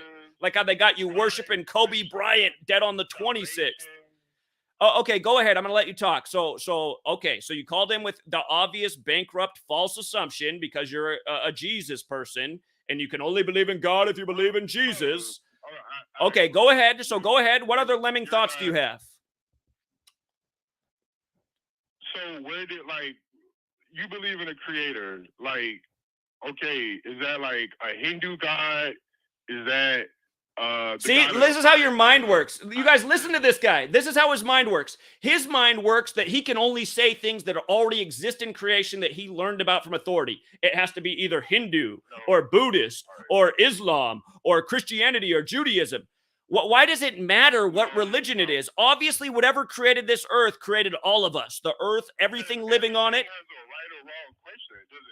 Does not everything in life has a right or wrong way to doing something? So you're saying only right or wrong can be if it exists in a religion that already exists? Okay, look, twist the topic. If everybody did learn gematria, everybody woke up, then what? Then what? What's going to happen? Well, what did I just say should happen? Brother, I'll call it in. I'm doing things. I don't know. I don't know what you just said. I'm just saying. What did I just say needs to happen to the legal system? I just said something very specific about things that need to happen. What did I just say needs to happen to the authority ruling class? What did I just say needs to be done to it? Okay, I'm saying, but once we do that, then what is the question, bro? What's the question? I mean, well, I don't have all the answers. Obviously, we'd have to figure it out from there. But the point is, right now we are ruled over. We are not free people. We are ruled over, enslaved, lied to, controlled. Now we're supposed to be Pfizer guinea pigs. That needs to be destroyed. I don't like being ruled over and lied to. I don't like that my childhood was stolen from me and I had to sit in a classroom for 13 years, bored out of my mind, knowing that I was smarter than all the fucking retards around me and smarter than the teachers that were wasting my fucking time, which was my reality. I don't like that, and I don't wish that upon any child, but now it's even worse for children. Now they got to sit in the classroom with a slave muzzle on and think a mass shooter's going to kill them any second. All of this is because the authority has not been checked and stopped. Why do you start talking before I'm done talking? I can tell this guy has really shitty listening skills. Well, go ahead. Because you're not saying nothing, bro. You're really not saying nothing. I'm not saying anything. Once everybody learns gematria. Once I teach my child gematria. Do you have children? Tell me you don't have children. Tell me you didn't procreate. Tell me you don't have children. Do you have children? I have 3 kids, brother. Fucking A. That is sad. That's why we got the idiocracy right there, because you're a father of 3 children. Sad, bro. I don't live in fear. That's the problem with y'all. Truth is, I live in fear. Hold on, stupid motherfucker. I live in fear? Where do I live in fear? Where do I live in fear? Where do I live in fear? Maybe not you. Get the fuck off my phone. Listen to this sorry-ass motherfucker. What the fuck is this fucking idiot talking about? That's the problem with y'all truthers. Y'all live in fear. I don't live in fear, sorry-ass motherfucker. Do you know my story? You're a bitch. It's too bad that sorry-ass motherfucker has children. Fucking retard. God. Everything he called in and said was fucking stupid. You don't believe in God, obviously, because you don't believe in Jesus. First thing every fucking retard says. God, what a dumbass motherfucker, man. 780. Hello, Zach. What's up? You're a numbers man. Just realize the church has the numbers. We have the infrastructure in every city, everywhere. Just look at our buildings and how beautiful they are, the neighborhoods we create, and the society we build for people. And all anybody has to do is just accept Jesus Christ. Hey, is this a troll call? And that's it. Is this a troll call? Yeah. Okay. Appreciate it.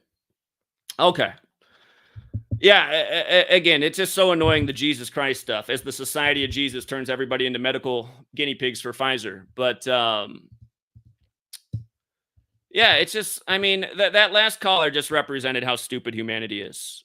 Calls in with the false assumption. Then I assume something that's correct. And he's like, that's because you were assuming. Yeah, my assumption was correct. Yours was false. Why are you saying that? Because you're a moron. The words following out of your mouth don't even make sense for what just happened. And then he's like, what you're saying. Ultimately, what that loser's mindset is he wouldn't like to see the world after the authorities were taken down, because it probably would be kind of sketchy. But you know what? I'd rather live in a sketchy world than live in this bullshit ass world with fucking losers, fat slobs, morons having my life dictated to about who I have to pay money to, taxes and fees to this bullshit ass government. I don't ever want to have to do any of this stuff again. 832. Yo, man, why you hang up on me, man? Oh my God. Okay, well, you called back. Okay, here, 30 seconds to get out whatever you're trying to say, but just everything that comes out of your mouth is bullshit. So that's why I hung up on you. All right, so what I'm saying, brother, is clearly, you know, I don't even want to say Jesus Christ, bro, because I don't believe it. Believe that, you know, God had a son, the Most High, whatever you want to call it, Yah, Yahweh, Yahuwah, whatever you want to call it, the God of the Bible. I feel like he had a son, bro. So okay, so you essentially believe it. You essentially believe in the story of Jesus, which is a story told by many different spiritualities and religions. Okay, so you essentially believe in that story. Do you know why they gave that story? Because they know that story relates to the lemmings. If God can be like a man, then it's a lot easier to comprehend it. It is. Sam, but so you're basing this on Christianity, like your belief system. Like, I'm not saying your belief system. My belief system is not based on Christianity. Jesus, but I'm saying more like you're looking at things through a Christian lens, bro. And if anybody do a fucking study, everybody know Christianity is false. Where am I looking at things through a Christian lens? What are you talking about? I'm saying, bro, everything you're like the way, like you're phrasing everything through like, oh, Jesus this, like trying to throw me into like a Christian box, bro. And all I'm saying, bro, is I just asked you a question. What do you believe in? You said you believe in a higher power. You believe you have a spiritual life. You do believe in that, but you didn't like put an address on it. And like I said, but I know, you know, the creator, like I said, by reading the Bible, I'm a black person, so I read the Bible. No, I don't go to church. No, I don't celebrate any pagan holidays. No, I don't do none of that. But the creator says, like you're supposed to know him, bro. My sheep know my voice. Like you supposed to know what you worship. And just saying that I believe in New Age or I'm not even saying New Age. I'm a spiritual person. That's vague as fuck, bro. Is it not? So that's all I was just trying to get, bro. It's like, what do you believe in? But you said you're spiritual, so I guess that's that. Okay. All right. Take care. Yeah. Again, I mean, that call didn't make any sense. And he ultimately believes that it's just, we don't even need to talk about it. That call didn't even just happen. Hold on. I did miss some super chats. Shout out to, let's see. Shout out to Mr. Scott. He says, Zach, I have 2 books. Do your books explain more on the understanding of gematria? Yep, they both do. They both explain where it comes from, why they do it. Letters and Number does it more so than Number Games. Sean Cranford said, I'm ready for the 201 book. It's coming, Sean. And Big Set Apart says, do you believe in evolution? We answered that. And then they did another one and they said, how did humans get here? Who knows? Again, we're not going to know everything. So, you know, I'm showing you guys who's controlling your reality right now. You guys want to go off and ignore who's controlling our reality and what we should do about it. And you guys want to go back into asking questions that probably no one can answer. This is what's annoying about humanity. It's like, I'm showing you something definitive right here about who is making a mockery of your existence. And you guys want to go into just all the shit that's not going to do anything for anything. It's like, I guess this is what lemmings do. 559, what's up? Hey, Zach. I've been trying to call in about something that happened in Indiana on August 11th. There was an in Evansville, Indiana, which equals 74 in the purest. Right, where they got the Alabama couple, and there was something else recently in Evansville. Maybe it was on August 11th, and I already covered it back then, and now you're calling in to tell me about it again. But what is it? There was an explosion on August 10th. Yeah. I was just saying if you covered that, because I didn't hear you cover it. Anyways, that was it. Where there was 11 houses destroyed and 3 dead. Yeah, didn't they say 3 dead, 39 homes destroyed? Yeah, I got it right here. 3 dead, 39 homes, like United States of America, 339. So I did cover it. There was damage, 39 homes, but then they said there was 11 homes that were like completely leveled. I see, which is 74 numerology. Yeah. Yeah. Energy, weapon, nuclear, all 74, like Evansville, Indiana. Seemed like some kind of energy weapon. So yeah, I thought it might have been like predictive programming for maybe another big explosion that they could do on a city or something. I don't know. Yeah, it's hard to say, but yeah, something going on there with that. All right, appreciate it, man. All right, so okay. Yeah, you guys, I just, I don't know. Is it even worth us doing what we do? I mean, people are just so fucking dumb.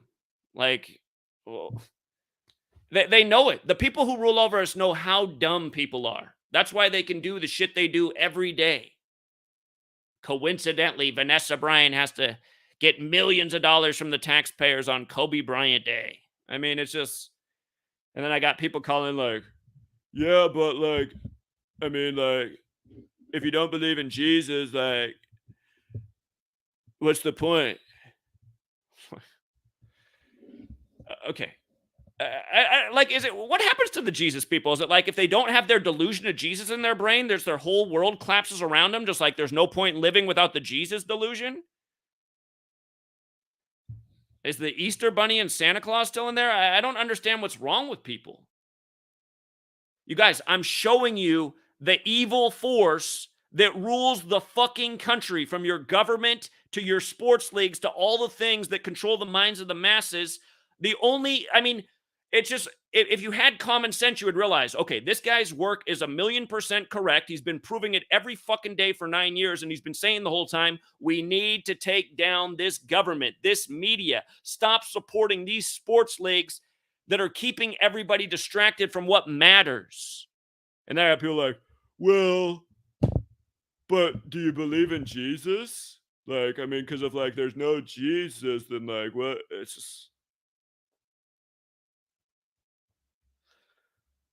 like, fuck, man. We might just be totally fucked. People are this fucking dumb. And when I was younger, you guys, again, you don't understand what it's like to be me. Because I was starting to worry about how stupid people were when I was in 2nd grade, okay? I was 7 years old. I was starting to worry about how stupid people were. I could not believe how dumb the other children were in my classroom. And then I had the same thought pretty much every year of school. And then I graduated from high school and 9/11 happened a few months later. And then I really couldn't believe how fucking dumb people were.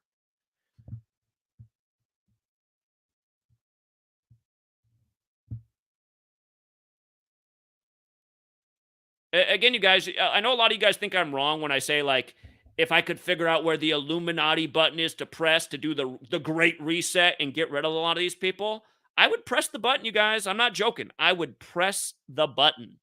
People are a joke. Like, I like going out in nature, right? And watching little birds fly around and hear the crickets chirp and maybe a deer runs through the woods or, some other animal. I like all that. They don't bother me.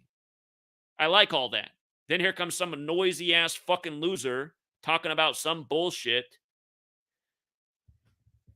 And it's just like, where did we come from? Yeah, where did we come from? Again, there's a million theories on where we came from. But we obviously, it's obvious, you guys, that like the other things that live here, they're meant to be here. They're like part of the natural cycle. They're not destroying the earth. They're eating what they're supposed to eat. They're getting eaten by the things that are supposed to eat them.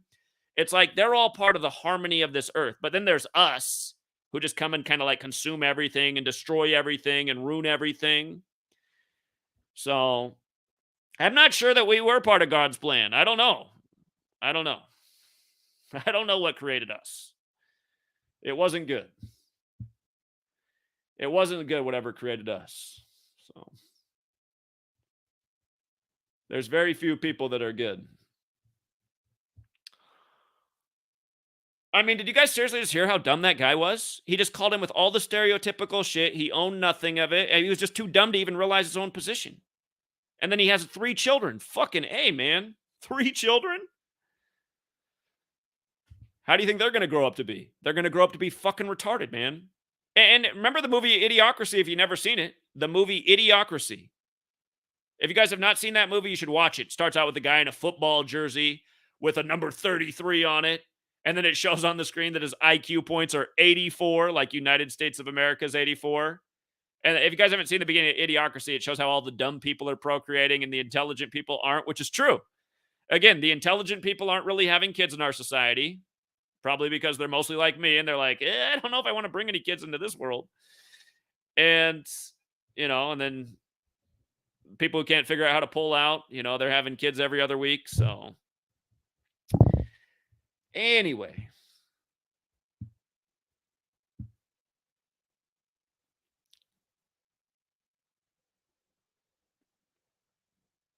All right. Well, I think we answered the super chats. And again, if this was some bullshit live stream with the shittiest of information, just talking from my ass the whole time, we would have made about $10 million in super chats. But the truth and real knowledge does not attract financial contributions. Shout out to Nicholas Fuerta, who chipped in $1.11, though. But, yeah, anyhow, I think that's enough. I got lots of ranting to do because it's just so frustrating to watch this shit go on year after year and nobody gets it.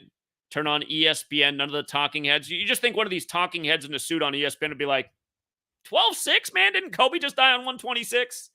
Man, a lot of coincidences going on. Vanessa, Bryant, millions of dollars. But nobody says anything. Nobody says anything. Just goes on and on and on and on. Big Set Apart says, imagine believing Gematria is going to wake up the masses and actually change things. Stop being scared. I don't even understand that comment. So, thanks for your super chat, though. 408, what's up? Hey, I came across your information recently off the Tripoli episode you did, and honestly, man, you've got some very, very good insight on things, and I'm still kind of opening my eyes to it. But I had what really pesters me is you make a lot of connections, and I'm just trying to fathom how this is all sequenced. I mean, I don't believe it's all a coincidence, but I can't fathom how it's all being generated. Okay, here's real quick what I want you to do. Real quick, I want you to explain to me how we're talking through a phone right now. How's the science of that work? Are you watching my live stream right now on YouTube? I had to turn off to call you. So okay, but I want you to explain the science right now, how the phone works, how we're talking through the phone, and also explain the science of how you're watching me on a live stream through your computer. Yeah, sure. I'll give it a good go. From the technology side, there's engineers that spent hours and days designing a phone that could utilize a frequency that connects on both ends, and at some point they found a way to make it work. I mean, really generic explanation, because probably no one here listening can explain how any of this shit works. No one can explain how somebody figured out how to make a hard drive and a computer work. Where did all this technology come from? We can't explain a lot of this shit, but we can witness it. And again, I'll remind people, the Jesuits are a well-established order going back to the 16th century that have had millions of people within their network. Did you guys just see the other day that the government revealed that over 2 million people have top secret clearance to government files? Over 2 million people in America have clearance to top secret government files. That was in the mainstream news on CNN. I just covered that last week. So that means 2 million people are out there that can keep secrets. Again, it's a big network of people. It's a big network of people all over the world performing rituals And these people are in high places. They control the government. They have the access to information that we don't. I mean, everything that we're decoding every day, it's not the work of one person. It's the work of a massive network that's well established, that's worked by a certain code since the 16th century. So again, people like you, I feel like are calling in like, I can't fathom how a person could do it. It's not a person. It's a large network of people. And it's not to say that it began in the 16th century either. The Jesuits took knowledge that came before them that goes all the way back to Babylon. So again, they're using knowledge that's old. There's a lot of them in the network. People can keep secrets. DC's named after the Masonic city, named after a secret society. Again, secret societies have been here since the beginning. This knowledge has been here since the beginning. Operating ritualistically has been here since the beginning. All of this stuff's been going on. And honestly, it's a lot easier to explain than how a computer works or a live stream. That's the point I'm trying to make. What I just said is a logical explanation of how this stuff's being achieved. I still can't, I'll never be able to explain how a computer works or a phone call, but it does work and we can observe that too. So again, you don't need to understand everything to understand is also the point I'm making. Do you get it? Okay. Yeah, I follow you on that. Okay, so I'm just trying to understand where my negative, angry energy should be pointed to, because it's really hard for me to get mad at something I don't see, right? You know, there's all these networks and people, and I understand. You know, I was so explain to me what you don't see. Like, what do you mean you don't see? I don't understand what you don't see. Kobe dies while traveling from, where was Kobe traveling from when he died? What I don't see is these groups of people being in these, right? It's secret society, right? So I'm not seeing them, right? They're hidden. That's what I'm saying. So you need to be in the room that they're in, making the plan and, you know, and executing the plan. That's what you need to see.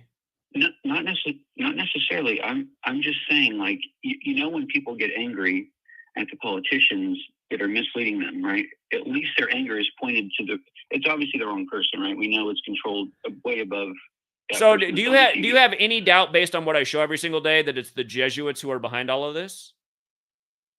Well, when you just made the comment about the Idiocracy movie, because I have seen that movie, and I haven't seen all the symbolism that you see, but you have different lenses, obviously. But the guy that made that, Mike Judge, he went on the Alex Jones show. So I mean, to me, like, is that all proving your point that those two people are intimately connected and they're all controlled opposition? Well, we know Alex Jones does everything by the numbers. He's definitely controlled opposition. Most people in Hollywood have been initiated and are part of the club. So, I mean, obviously Mike Judge has some familiarity with the numbers to put up IQ of 84 and put the 33 in front of everybody's face like they always do. But again, Kobe died while traveling from where?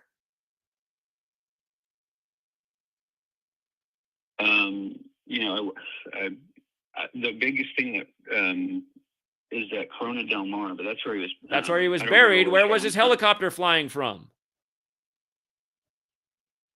I say it in every video, man. I say it in every video. Who was on their 41st day of their age when Kobe died? 41st. Okay. Did somebody just tell you to call in today? Have you ever watched my show before? No, I have. Honestly, man, you're in the background a lot of the day that I work. I've been exposed to your information. Literally every single person in the chat is writing the answer. Everyone knows the answer to this question except for you. Kobe died on the Pope's 41st day of his age while traveling from Catholic Mass. I have a book about it. I've said it like literally a million times in the last 2 years. I'm always making the point about how it's synced up with the Pope. I just put out the free pick that why the Dodgers would win on Kobe's birthday and yesterday, why they'd get their 85th win on Kobe's birthday while the Pope's 85 years old, the basketball number, like the first March Madness in 85. Who were the teams in the first March Madness in the championship?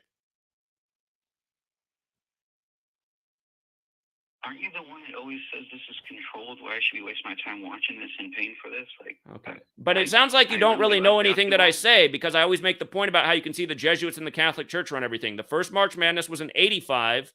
The Catholic school Villanova beat the Jesuit school Georgetown. Basketball 85. The Jesuit Motto Isu Somnum Salvator 85. On Kobe's birthday, the Dodgers are picking up their 85th win. They're doing the ritual 116 days before the Pope's birthday when the Dodgers won the 116th World Series the year the Pope died. I'm showing you definitively every day how every news and sports story is synced up with the Pope and the Superior General. And you're calling in being like, well, but because I'm not there, I can't tell who's doing it. Again, the 16th century, English standardized with 26 letters.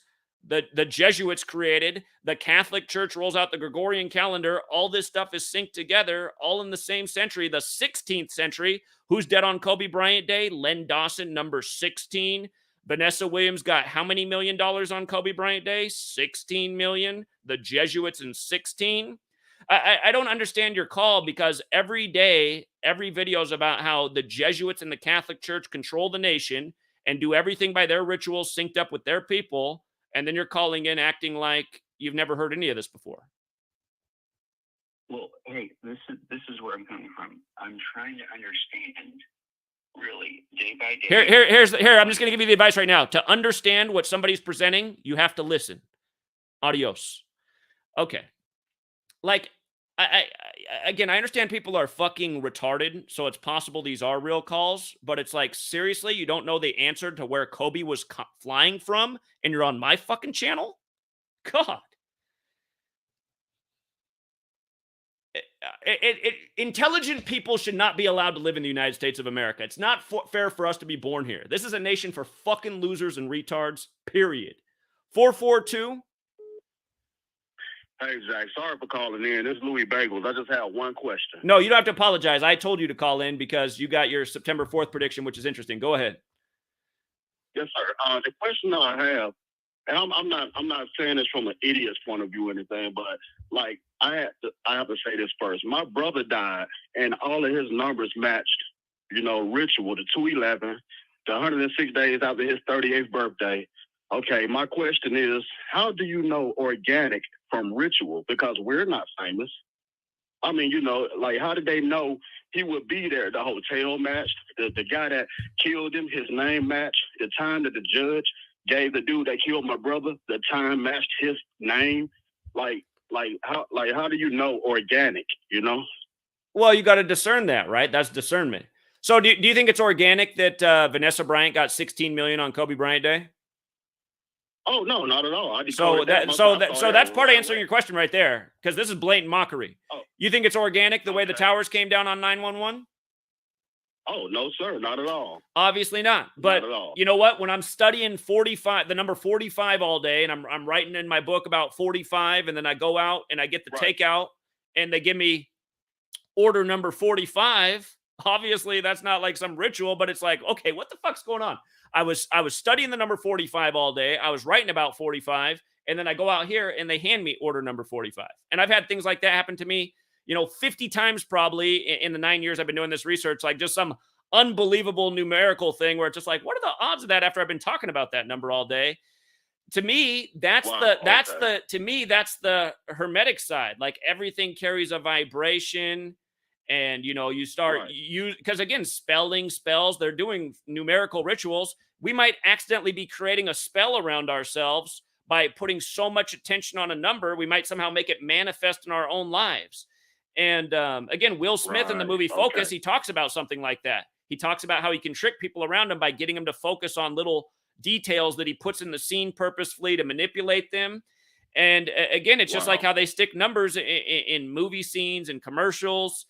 And so again, I mean, it's discernment, but yeah, there is an organic side to it. And the thing that's annoying about that is you have some people in the community going, well, if there's an organic side, maybe it's all organic. And it's like, okay, moron, you think Vanessa Bryant's settlement on Kobe Bryant Day is organic? I mean, the stuff in the news is pretty much obvious mockery and manipulation every day. Would you agree? Oh, definitely. Yeah. Oh, most definitely. I watch you faithfully all day, every day. Like I don't even watch really other YouTube channels. Like I'm addicted to your channel, but it just threw me off when that happened to my brother. Then my cousin Tavares Jackson, when he died, then my family telling me, I was telling them. Okay, your cousin's the football. Here, let's go back. You're crazy. Let's go back and pull up Tavares Jackson's death. So he's your cousin. I didn't realize that. Okay. My family called me. Yeah, my family calling me crazy. They stopped talking to me. Here, I'm going to. So this happened April 12th. So this happened on a day connected to Black history. This is the start of the American Civil War, the 102nd day of the year. Tavares Jackson dead. I'm just going back over my post. Tavares Jackson dead at age 36. What's his name equal in the most pure cipher? 36. Tavares Jackson equals 55. Like car crash, like Montgomery. He dies in Montgomery from a car crash, right? Is this the story? Yep. Okay. Yep, that's where I'm from. So, February 2nd, April 12th. February 2nd was his birthday. April 12th is the day he died. 71 days later, car crash also has the gematria 71. 71 is the 20th prime, death 20. I have to go back over this because I haven't looked at it since he passed. Sorry, man. I didn't realize he's your family member. Wow. But yeah, that's my cousin. Okay. There's the thing on the 102nd day of the year. I'm sure you know all about that, the N-word and all that. Yes, sir. Like they say he died at 8. They say he died at 8:50 p.m. Now remember, we predicted that they would announce John Madden's death at age 85 years before it happened because National Football League's 85. So they had to put in the story that he crashed at 8:50, 850. And wow. I mean, again, there is an organic side to it, but the way we see all these professional athletes go off like this and these perfect rituals, and I mean, so if this is all organic, then we need to start asking the question, well, is there something about Black people then? Because we hardly ever see this happen to white athletes, but it happens to Black athletes all the time. So if it's all organic, then why is it only organically seemingly happening to Black athletes and not white athletes? Somebody out there's going to go, well, go ahead. I don't believe. I'm sorry, I don't believe any of this is organic. But my question was it was weird about my little brother. You know what I mean? It was just weird. My mom's name equals 211.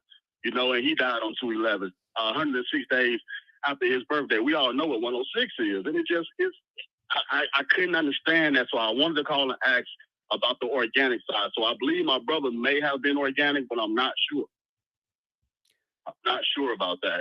It seems ritual. Everything lines up all the way up to the guy going to jail, and the time that he gave him matched his name. You know, stabbing matched the dude that stabbed my brother. It matched his name. Like, how in the hell? Like, I don't know. But I just wanted to call in and say that, man. Maybe you know, I did a video on my brother on my channel too about the Jesuits. So I believe it was a Jesuit ritual. I just can't prove it. Well, I guess I kind of did. When I did the key code, I kind of proved it. Well, was there anything your brother might have been involved with? Well, we're gang members. That's about it. I mean, I used to be. But that's about it. My uncles, they're Freemasons. I was gonna say, at the roots of a lot of the gangs is Freemasonry. We have talked about like gangster disciples and all the 74 rituals they do out in Chicago. Oh wow. So yeah, we're from Bloods. Well, I'm ex-Bloods. We don't gangbang no more, but ex-Blood gang members. So it just threw me off. I just needed your input on that. I feel a little bit better about it. I think it was a sacrifice. I don't believe it was organic at all. It too many numbers lined up. Give me the details of your brother's death again. Say it to me one more time. What happened to your brother? I want to listen to all of it. On February 11, 2016, he went into the Motel 6 on University Boulevard, and he was standing in line, and a guy just came out of nowhere, walked up to him, behind him, and stabbed him 2 times in the chest. And then when I typed in stabbed twice in the chest in the gematria calculator, it came up to be the same as, you know, I don't know, man. It just so many numbers popped up. And then the guy fled. He cut a 66-year-old woman. A 66-year-old woman got cut. My 38-year-old brother died. But see, check it out, Zach. He got stabbed February the 10th. But when he made it to the hospital, they told us that he passed on February the 11th. February 11th, and you said 2016, right? 2016? This is 2016, Quintez Bailey. That was a date with 29 numerology, which does correlate with stabbing, and it was the 42nd day of the year, which stands out. And in Albuquerque, New Mexico, which is the 42 state. New Mexico does also equal 42. Yeah, you're right. And they just had that big ritual with all the killings in Albuquerque with the Muslim men we were just talking about. Right. It's possible that, again, we know that the secret societies have this knowledge, and it's not to say that maybe the guy who did the stabbing, he's just the hit guy, but there's somebody who knows something like what we're talking about, and that was the day that it lined up for your brother for whatever something. I imagine it had to Wow. do with something historically in the past, because you usually don't just go into a place and just stab one person randomly. Oh, well, it's two people got stabbed. Well, the lady, the 66-year-old lady from Georgia, she was just passing through. Huh. And the 38-year-old died. The 66-year-old, she left the next day and went back to Georgia. And for some reason, they put that she was driving a Volkswagen. Like, for some odd reason. Like, why the fuck does that matter? The lady, the 66-year-old, was driving a Volkswagen, and they were from Georgia. Like, little details that I didn't understand. Like, why are they in there? Right. Yeah, because we know Georgia has the connection. Like, yeah, it's it can be tricky because there's an organic side, but I don't know. It sounds suspicious to me. February 11th of all days. So exactly 106 days after his 38th birthday. How would and he's they even 38. know that? Yeah. That's what I mean. But Yeah. So it's like it's weird, right? It is. I mean, that's something else. I did a decode on my page. If you just chilling one day and just watch it, you'll see how I broke it down, and I think that you'll be convinced that I'm right. But I don't want to take up more of your time, Zach. I appreciate you, man, and I thank you for doing what you do, man. I really appreciate you. All right. Well, in here, I just want to answer the question fully. Like, if something's organic or manipulated, I mean, it takes having enough information to know, right? If it happens in your own life and you know you didn't plan it and plot it and it just worked out that way, then you realize that's organic. You know that. But, in the case of your brother, because you're not your brother, you don't know everything about your brother's history. You don't know if something that just happened recently, if there might have been something that set that off. But yeah, I'd say the 42nd day of the year, age 38, we know how that pattern shows up all the time with young. Go ahead. The headline said this: the man walked into the motel and stabbed the guest for no reason at all. Huh. Yeah. I'm gonna that look. was the headline, Zach. I'm gonna try to pull up this story right now. Albuquerque, New Mexico, February 11th, 2016. Motel 6 stabbing. Motel 6 stabbing, huh? Yep, Quintez Bailey. I'm Joseph Bailey. Yeah, I see it. There's the story right there. Yeah, that's my little brother right there, and that's the dude that killed him. His name matched the time that the judge gave him, matched his name. I'm like, wow. Like, I did the decode on my channel. You know what I mean? I broke all of that down, and I just don't see that being organic. He was stabbed. Not organic to me. He was stabbed February 10th and died the next day, February 11th. Right.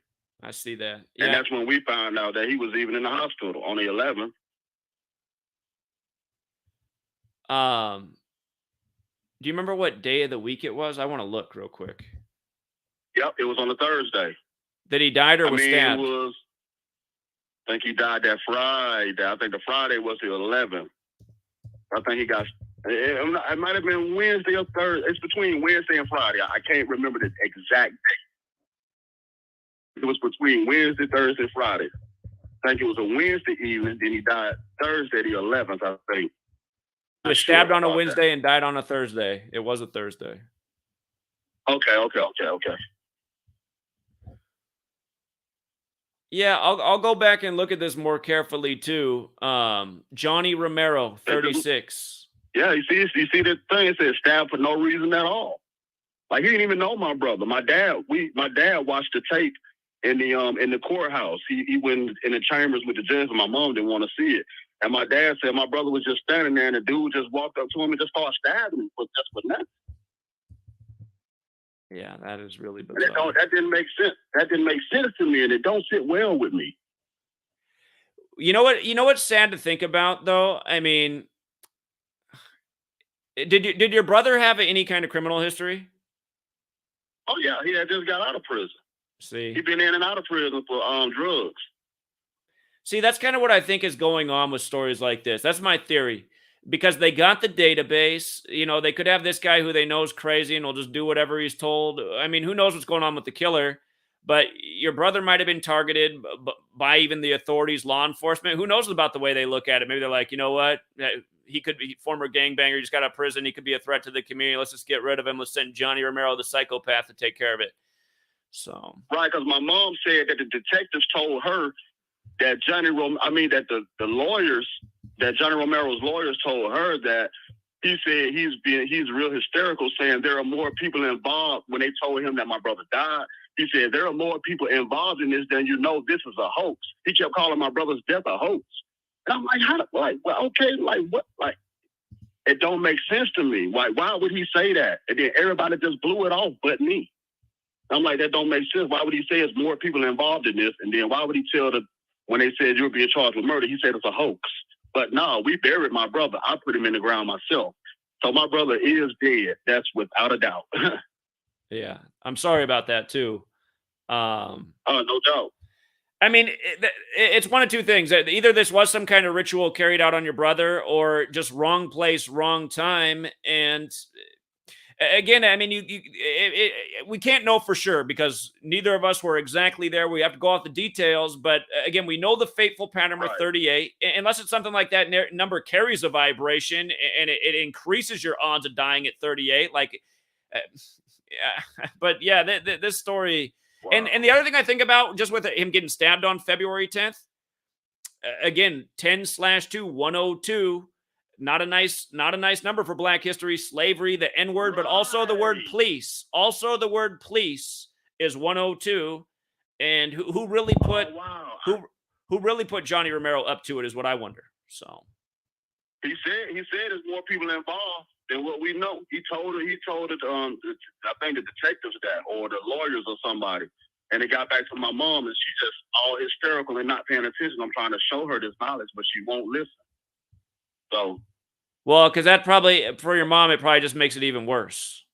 I mean, the last thing she wants to think is that he was killed in a criminal conspiracy from the authorities. That's even more painstaking. I mean, that's ultimately what it is. To think about the stuff that we're showing on here, I mean, I can understand why that's even weighs on people's mind more, to think that the authorities that rule over him are a nefarious, evil, murdering sun cult, but they are, and that's what people need to wake up to. And I don't expect women to take the reins and do what needs to be done, but I wish the manpower would step up and make it happen. I mean, the things that govern over us and rule over us need to be stopped. They are evil forces, and they're influencing evil in the world. And ultimately, no matter what happened to your brother, I mean, ultimately, you boil it down at the end of the day, he was killed because we lived in this fucked up world that creates all these unnecessary problems that lead to shit like this. So that's true, man. That really blows my mind, man. Can you tell me how to spell your brother's first name? Can you tell me how to spell his first name? Quentes. Quentes. Quentes. Yes, Quentes. His name equals 29 in the same cipher as stabbing, and he's killed on the 29 date numerology? Come on, man. I did the decodes, Zach. I'm telling you that I don't understand. And this is what's funny. He was at my parents' house, and my dad said Quentes kept rushing him. And my brother's phone kept ringing. And my brother's phone kept ringing, and my dad said, well, I got to finish doing your breaks. But he said Quentes insisted that he had to leave right then. Right now, I got to go. Right now. So I still don't know who called his phone and made him be there at that time when that happened. See? In line with the 66-year-old. See, now it's reminding me of all the young dead rappers we cover, because it's always like, how are they in this spot that's so perfect for the killing ritual? So that's a detail that's important. So your brother was in a hurry to get there, and then he gets stabbed there. Yep. He was in a hurry. My dad said it. My dad told me this. Quentes, he kept on saying, I gotta go. And my dad was fixing the brakes on his truck. So he said, wait a minute. He said, no, I gotta go now. Just drop the truck and let me go. And he never came back home. So yeah, it's making me sad talking about it, man. I'm gonna get off that though. I appreciate you, man. I'm sorry about your brother. Louis. Yeah, I'm sorry. Yeah, my bad, man. I'm sorry. I'm gonna talk to you later, brother. Thank you, man. All right. Sorry about that. You have a great day. Thanks for being part of the community. Hey, you too. All right, man. Keep up the great work. All right, take care. That's sad, man. His little brother murdered But see, that detail he said at the end is the most interesting thing to me. That he had to hurry off to the spot. And I'm always asking that question about the young dead rappers who are so often killed in a 38 ritual like this. It's like, how did they get to that spot? Who had them at that spot? What's up, Itachi? Hey, not much, man. I missed the stream. Just busy at work, unfortunately. I wanted to see if you saw the 281s that happened in the game, or if you talked about it. You mean the Dodgers game? Yeah. I don't know about the Dodgers 81 rituals. Okay. Yeah. So the Brewers pitcher, if you look, even on ESPN, I just double checked. 81 pitches. Yeah. And the other guy was 81 days from his birthday, Andrew Heaney. His name equals 201. But yeah, I mean, just more examples of the 81. And it's actually so frustrating at this point. I love these streams. I'm pissed I get to miss it. But you won't get a better example of, like 12-6 on Cole. And then, the case is settled, and then you just see all these sheep talking about. Look at the whole. Did you look at the score through the game? 4-1 in the first inning. Wow. No, man. They had 5 runs. Look, 5 runs after the third for LA. They scored 4 more runs in the fourth inning. Then they scored 1 run in the fifth, like Helicopter 51. And then in the 6th inning, they scored 2 runs, like Bryant 26. It's undeniable. And one thing that's crazy, if you look at their home record since Kobe died, including playoffs, going into the game, they were 135-53. So I'm thinking, okay, it could be a Kobe beat Bryant thing. 136-53 at home since 126, and those all relate to 16, right? 136 and 53. Mm-hmm. So that's their home record since Kobe died. Hold on. You said there were 281 things. So I see that Hauser had 81 pitches. Yeah. What was the other 81? Pitchers. Look at the other pitcher's birthday. It's 81 days after his 6th birthday, June 5th. You mean the game was 81 days after his birthday? Yes. Heaney. Yeah, Andrew Heaney. This guy's name equals 201. I remember he became 12-29 like last year. That was a big payout. He was on the Yankees and they lost to the Royals. 12-29 to 200 for his prime. But these calls, I can't believe people are still denying this. And it really is the people with the religious beliefs and kind of this cult-like thinking, and they can't really accept anything outside of what they've been taught. So, yeah. Speaking of, there's actually a religious guy who's real big on Jesus who actually did a good video on Kobe in 81. Have you seen his video? Oh, where he talks about all this 126. Well, he mostly talks about 81. Mostly 81. Is it like a piece of paper and he's going? He has it on a whiteboard. He has like a whiteboard classroom because he has a million things written on a whiteboard. He has like 3 classroom-sized whiteboards, all with 81 with Kobe. Yeah, I've seen that stuff. I mean, it's remarkable. 81 days into the season, I think it was when he had the 81-point game or something. But again, to me, like if I can, there's so many things to show people about this. But if I can only show one thing, I'm reminding people that Kobe was traveling from Catholic Mass, and again, this whole ritual comes 116 days from the Pope's birthday. The Dodgers won the 116th World Series right after Kobe died, and again, he died at 41 on the Pope's 41st day of his age. The same point we've been making the whole time, that it's synced up with the Pope. Here we are 2 years later on Kobe Bryant Day. Perfect ritual synced with the Pope and the Superior General. Also, the birthday game was 81 days before the Superior General's birthday and 116 days before the Pope's birthday. And then again, yesterday's Kobe Bryant Day ritual, it was a span of 81 days to the Superior General's birthday and a span of 116 days to the Pope. And does Los Angeles Dodgers equal 116? No, but remember, African American does. That's why we had the Dodgers to win the 116th World Series, because they got Mookie Betts on 4-2 right after Kobe died. Yep, right after that execution of Chadwick Boseman, that was another obvious thing. That was the first time, like, seeing like them, talking about all this stuff. But the Chadwick Boseman guys, I didn't even know it was Jackie Robinson at night. But I said, look, before I even do anything, I'm going to tell you his name equals 42 or 59, and his name equals 59. I'm just like, how can I just guess this? I'm not into these movies, but all of them care about the Black Panther, and it just keeps continuing to prove itself in spades. I'm at the point where, like, do we need these other people on the fence? I feel like you probably just need 10% of people. The herd goes with what's popular, right?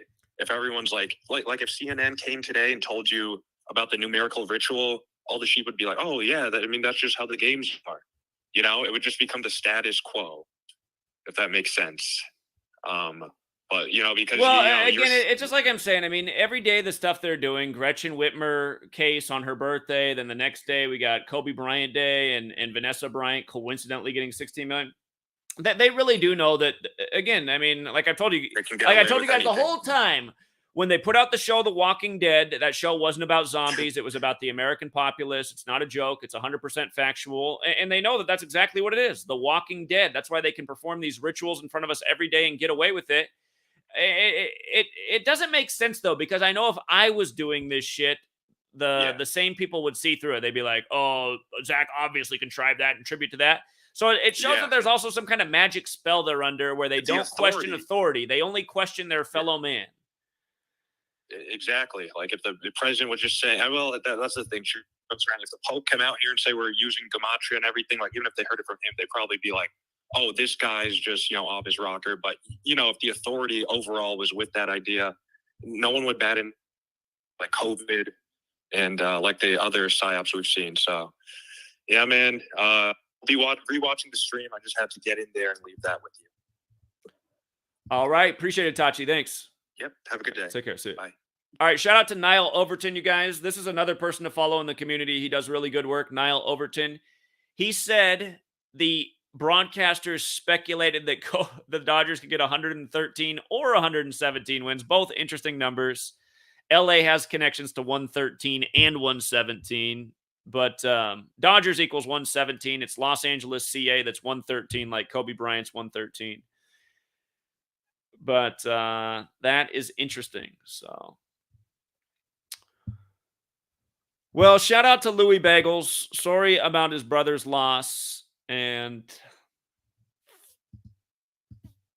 yeah, I mean that's the one thing that we can always wonder about. Like, where is the line between totally rigged and organic? But like Louis just said, he had to speed off and then he got murdered there, and he's always wondered. What's up, 954? Hey Zach, I'm sorry to call. I just had something to say real quick. You know Fortnite, right? That video game. Uh-huh. You want to know what NFL player they added the day? Well, good. I'm glad you're calling in to remind about this. I do know the answer because somebody pointed it out, but Patrick Mahomes as Len Dawson dies. I mean, it's like, how sick can these people get? Now, hold on. Were you here in 2020 when I was showing people how Kobe was connected to the Super Bowl that was going to be played out that was supposed to be won by the Chiefs over the 49ers? Yes.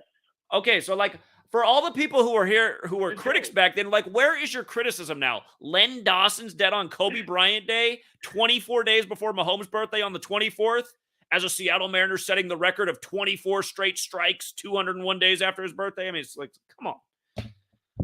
And the Joe Bowl, and it's you want to know who the first legend in Madden, in the John Madden game? They released Joe Montana, and Randy Moss is the first legend.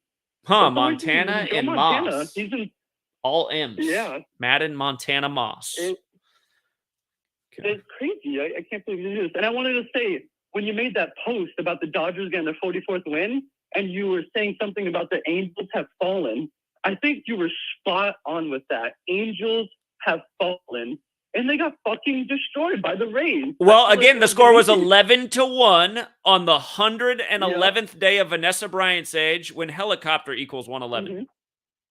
Mm-hmm. Yep.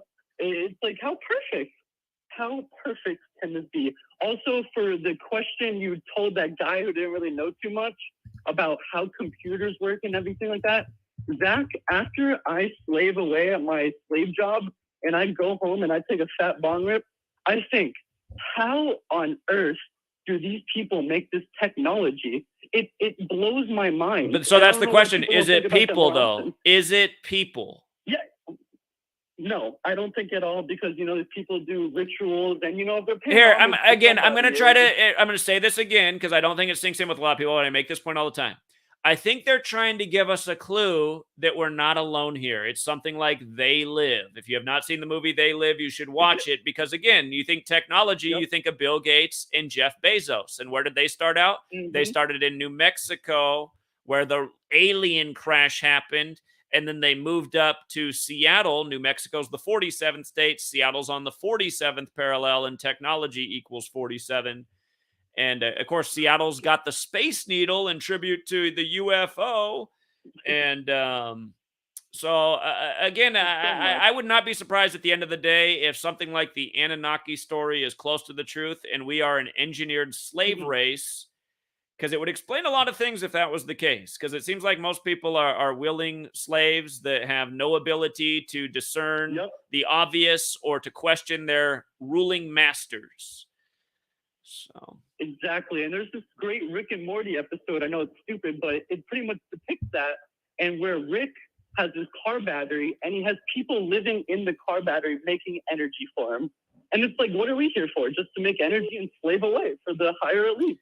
And let's not forget that Pixar put out the movie right after 9/11, Monsters, Inc., where essentially have these alien monsters that live off of our fear energy. So, yep, adrenochrome, and then they released Monsters University. And oh god, real quick before I go, I just want to say the organic side. I think 100% there's an organic side. Like my first name, Nicholas, it equals 81, and my birthday is August 1st. Right. It goes the same for my mother. She was born February 18th.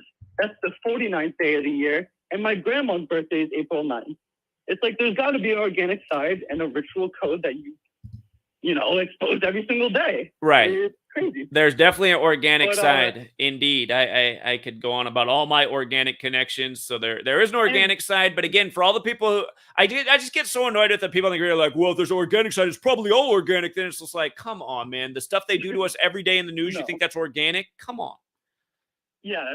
There's got to be a line that we have to draw at some point. I mean, we're full of fucking retards around here. What can I say? And that's about it. Thank you, Zach, for taking my call. I am so excited for this Sunday because I know you're running that Patreon with the NFL. Zach, I swear to you, I have the game-winning prediction. I know who's in the bowl, and yeah, I'm excited for that. So thank you. Okay, we'll hear it all then. People. All right, appreciate it, man. Take care. Thank you, Zach. You take it easy. Hold on. Did I say I was doing my show on Sunday or Saturday? I got to go back and check. We can do it either day, technically. The games are still later this week, but by the way, just with regards to Vanessa Bryant and the starting pitcher for the Brewers throwing 81 pitches yesterday on Kobe Bryant Day, just to remind you, Vanessa, in the most simple cipher, Vanessa's 81. Isn't it nice? Isn't it nice? 610? Yo, what's up, Zach? It's Niall. What's up, Niall? Hey, man, I just wanted to call him on a quick break at work. But, yeah, I sent you an email, actually, with that broadcast that I was talking about where they were talking about 113, 117 on the Dodgers game. But another thing about that game, I watched the whole broadcast on the Dodgers broadcast just to see, like, what the announcers would say, like, you know, what shit will pop up throughout the game. And at that game, they were giving out like replica World Series rings, and the announcers kept talking about like, oh, these rings are so cool, blah blah blah blah. So I just wanted to chime in with that. I was thinking it might be some predictive programming that they had the fans participate in. Wait, which game did they give out the replica rings?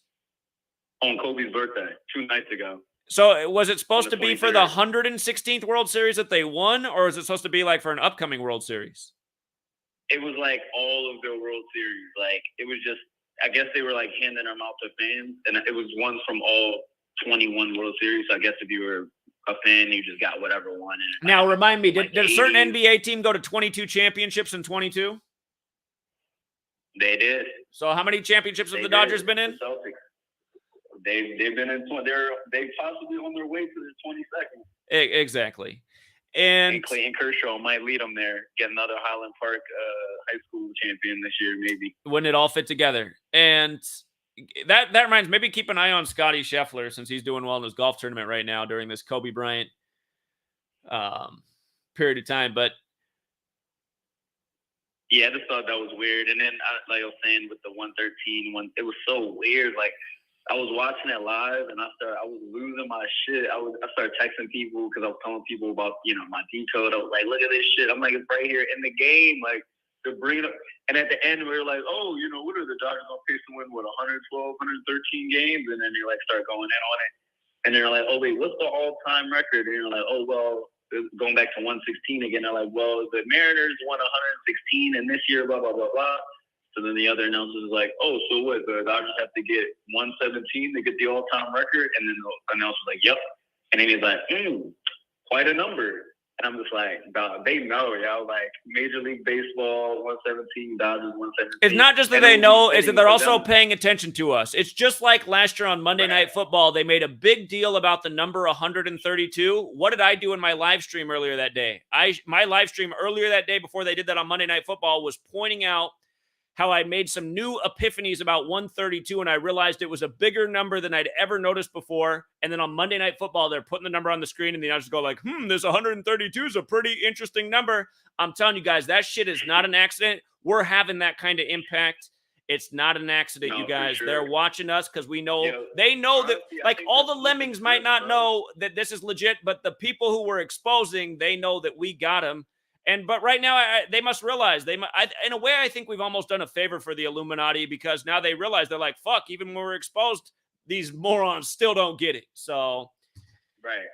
No, for sure. I mean, they got most of the public, with a carrot in front of them. But yeah, we're not going to hold you up too long. Oh, another thing is, I don't know if you covered this because I've been in and out of the stream, but Kobe Day equals 126 in reverse symbol. So another 126 just to add on to the, to what's already been exposed.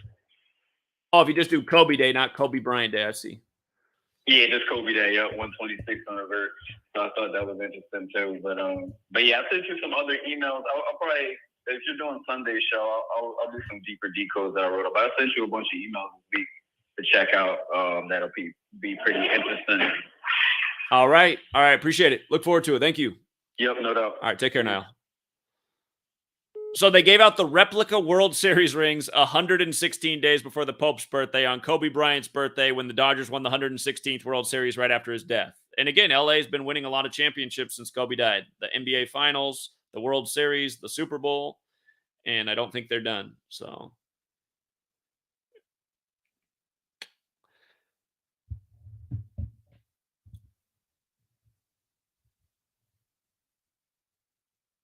yeah, you guys check out Louis Bagel's channel. He's got a really interesting prediction for September 4th, and it would not surprise. 215. Yeah, hi, Zach. It's Michael. Hello. Yes. I have a couple of things to point out. Maybe you knew already, but Kobe Bryant is 126 in Jewish cipher. In a Jewish cipher, Kobe Bryant's 126? Yes. I did not realize that, but let me see. Yeah, the last caller just reminded me. Do you mean in Hebrew? Do you mean in Hebrew Gematria, Kobe Bryant's 126? I thought it was Jewish. I'm not seeing it. I'm looking right now.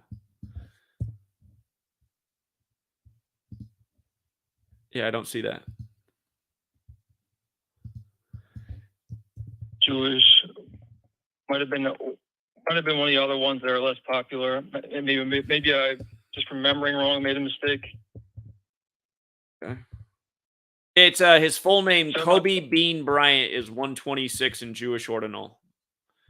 That's what it was then. Kobe Bean Bryant is 126. Oh yeah, it's Kobe Bean, and that's Jewish ordinal. So I got it wrong. I said Jewish, and it's it's including the middle name Bean. Yeah. And yeah. So my call is about the Phillies too, because that was a ritualistic game. The Phillies ended up beating the Reds 7-5, and Kobe 75 in reverse. Are you saying last night? Just said it. Are you saying last night? What? Are you saying the score was last night? Yeah. I know on Kobe's birthday, they beat him 7-6, and they became 4-1 versus the Reds for the season. So. Yep. And I think that means it sets up for today on 75 date numerology. Now, like I think the Reds could possibly get the 75th loss if they lose again tonight. Yeah, they could. I see that. Yeah, and the other thing I was looking at is the Mets. Now, it's not like a huge shock if they beat the Rockies since the Mets are so much better, but they could become 80-46. And you remember, 9/11 started at 8:46 a.m. And I know that now that we're in the start of Virgo zodiac. Virgo equals 846. So I see what you're saying. Yeah, Virgo is 846 in Jewish. And I was just like, since I saw this little pattern, I was just like, I guarantee. Well, that's interesting. Pay attention to that tonight. Pay attention if the Mets become 80-46 and the Astros lose to the Twins and fall to 80-46. Because again, George Floyd had the 846 thing as well. And again, George Floyd's from Houston. So you have Houston and Minnesota playing each other tonight. And Houston could potentially fall to 80-46. Again, Virgo is 846 in Jewish gematria. So, yeah, I would keep an eye on that as well. That's interesting. Yeah, it's like I was like just thinking. I bet a Virgo's pitching. And sure enough, like, what are the chances the Rockies are throwing out a pitcher born in September, and the Mets got DeGrom going, and DeGrom. I was looking at it. The Mets are on 79 wins. 79 is this is more organic, I think. 79 is the element gold, and DeGrom is the guy born June 19th. 196 is the weight of gold. Okay. And this whole Virgo thing reminds me of the amalgam Virgo, like that operation about alchemy, gold, amalgam Virgo related to 9/11, kind of like training, which happened in June. Right. So I was just saying, look into this game that's going to play out tonight for some 9/11 rituals. All right. Appreciate it. Yep. All right. Wait. One more thing. I know the guy that called in was that sad story about his brother. And I was just like a few months ago at a tea place. And I knew this guy at the tea place. He's very interesting. But he saw me reading your book. And he came over and was looking at it. And he was in shock that I knew about gematria. Because the guy told me, he said that, he's like, since you know about this, I'm going to tell you, I've known you for a while. I'm involved in a satanic occult, and he didn't really give me out much information, but he said they have to do these ritualistic murders in order to excel at the hierarchy and the chain. And the Jesuits could just be hiring people. You got to do this killing in order to move up. You know what I mean? Here, just to make a point, again, Mark Passio. If you guys don't know who Mark Passio is, he's a former satanic priest. He's been on YouTube for more than 10 years now, teaching about natural law. If you listen to him, he'll tell you that he's Jesuit educated in the Philadelphia area. He became a satanic priest, but then he got out of the Church of Satan. I've always tried to collaborate with that guy because he has good information, but the only time he ever took my phone call, and you have to understand, I called into 20 of his shows before he finally took my call. And when he took my call at the time, I didn't even know the significance of the number. I talk about it all the time now, 201, but this is years ago. He finally took my call on the 201st episode. And you guys have to realize I'd called into every show, 20-some shows before that, before he finally took my call. And now that I go back and look at the Church of Satan, which he was a member of, and he'll always brag that he was recruited by Anton LaVey, the founder of the church. Again, Anton LaVey died 201 days after his birthday, and he died 201 days before the Pope's upcoming birthday at the time. It was Pope John Paul II back then. And again, 201's that huge number with the Jesuits and the Catholic Church, and seemingly it's encoded in the Church of Satan, which has the same gematria as Society of Jesus, and it makes sense they'd go together because Jesus and Satan are part of the same spirituality. And again, he's a Jesuit with satanic church connections. We see Donald Trump, who's a Jesuit, who does the MAGA campaign, where MAGA is the highest degree of the satanic church, who just buried his wife on the 201st day of the year, who gave birth to his child on the 201st day of his age, his first child with Ivana, who just died 45 years after their marriage, as he's number 45. But anyhow, it does seem that there's something huge going on with the Jesuits and the Satanic Church. And, recently, in more recent times, we'd flooded Mark Passio's stream trying to get him to promote our event about educating about 201 on April 19th in Oklahoma City, where the bomb went boom. But the only thing he said in that stream is he ignored everybody in the chat that was telling him to talk about it. Instead, he brought up, that he had a superior Jesuit education. And again, that there's definitely something going on with the Jesuits in the Church of Satan. And again, I think Mark Passio is a living example of that ongoing connection. So it's possible that their entry-level members have to practice the killings on people who just got out of jail who aren't even celebrities. They pick them out and they perform this ritual. Who knows? Yeah, I mean, who knows? So it's possible. All right. Well, I appreciate the call. Okay. Thank you. Yeah. Welcome. All right. Take care. Yeah. And then Alec Baldwin, who's portraying Donald Trump, kills the Ukrainian woman on the set of Rust in a Catholic church scene 201 days after his birthday, right before Russia-Ukraine breaks out in a huge 201 ritual. So... By the way, Big Al pointed out how yesterday had 74 date numerology, so keep an eye on 33. It wasn't a perfect pattern yesterday, but I see that it played in number of games. Giants picked up the 33rd away loss on the 74 date versus the Tigers, which equals 33. The Rangers picked up their they didn't pick up. They stayed on 33 away losses on the 74 date. Cleveland. Now, what's tricky is Cleveland has a connection to 33 and 34, and where the word cross equals 74, it also equals 34. Same with Jesus. Jesus equals 74 and 34, like cross. Jesus on the cross, though, at age 33. So Cleveland came in with 33 away wins and got their 34th on the 74 date. Sort of makes sense. And they did it against the Padres, the Fathers, Catholic. A lot of rituals with that team. The Mariners did not pick up their 33rd win, but they had the big ritual with the pitcher.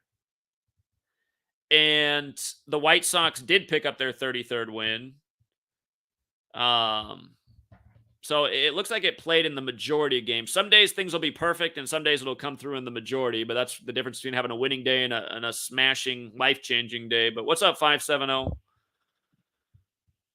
Yeah, hi, Zach. I've been listening to you for a long time. Like since you started your channel, you know what I mean? Uh-huh. And we you always seem to pretty much agree with a lot of stuff that I would tell you too. So, did you hear about Dave Grohl's mother? Something just happened to Dave Grohl's mother? Yep, Dave Grohl's mother died too. And remember, his drummer died earlier this year, right after they put out their movie that was like something about 666. That was a big ritual. Yeah, he's extremely high up in the CIA. Big time. Yeah, again, Kurt Cobain's death synced up with Dave Grohl. He used to be in Nirvana. Now he's Foo Fighters.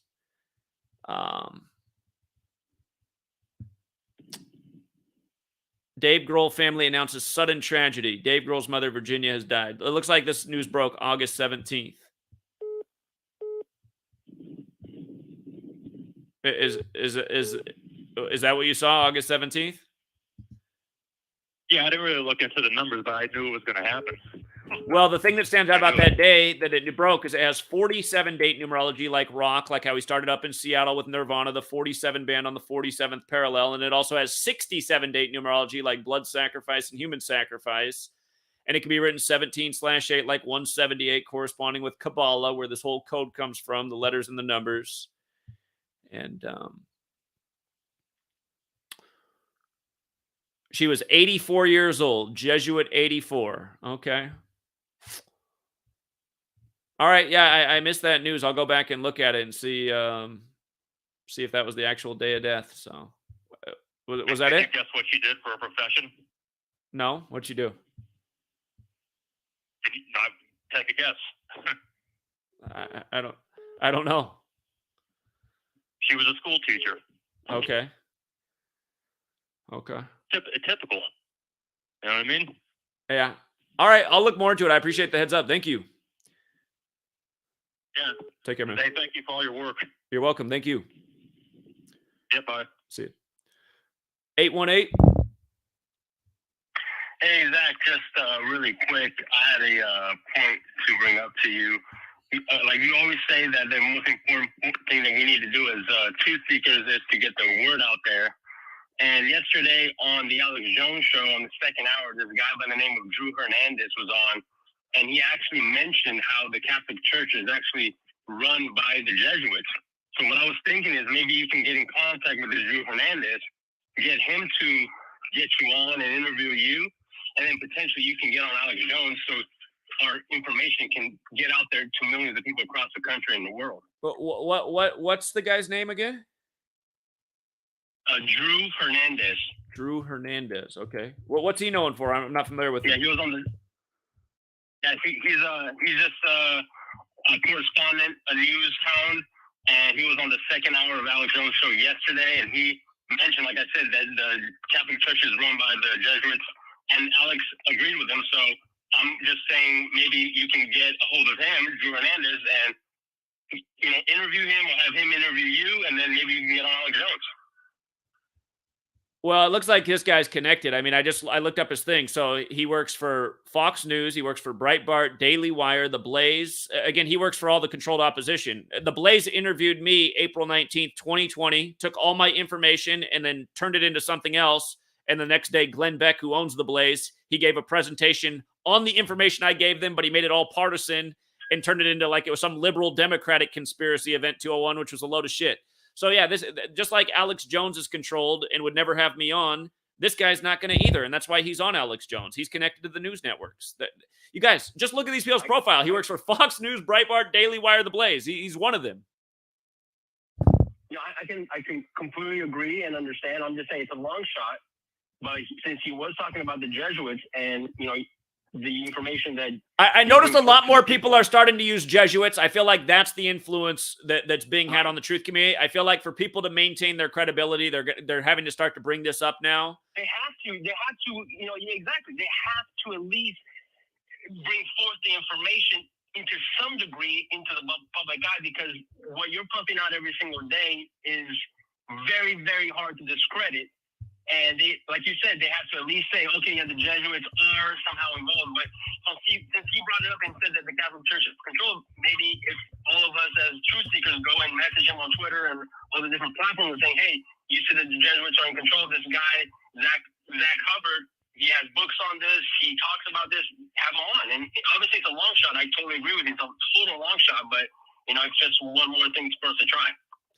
I appreciate it, and the heads up. I'll look more into him. I'll try to reach out to him on Twitter since he's on there, and we'll see what happens. But yeah, I see that he works for 4 major news networks, and I'm thinking, okay, probably not. Probably just gonna ignore me like everybody else. So, but I do appreciate it. I appreciate you taking on the call and keep up the great work, Zach. All right, thanks. And I can't wait for the book, man. All right. I can't wait for the book. All right, appreciate that too. Thank you.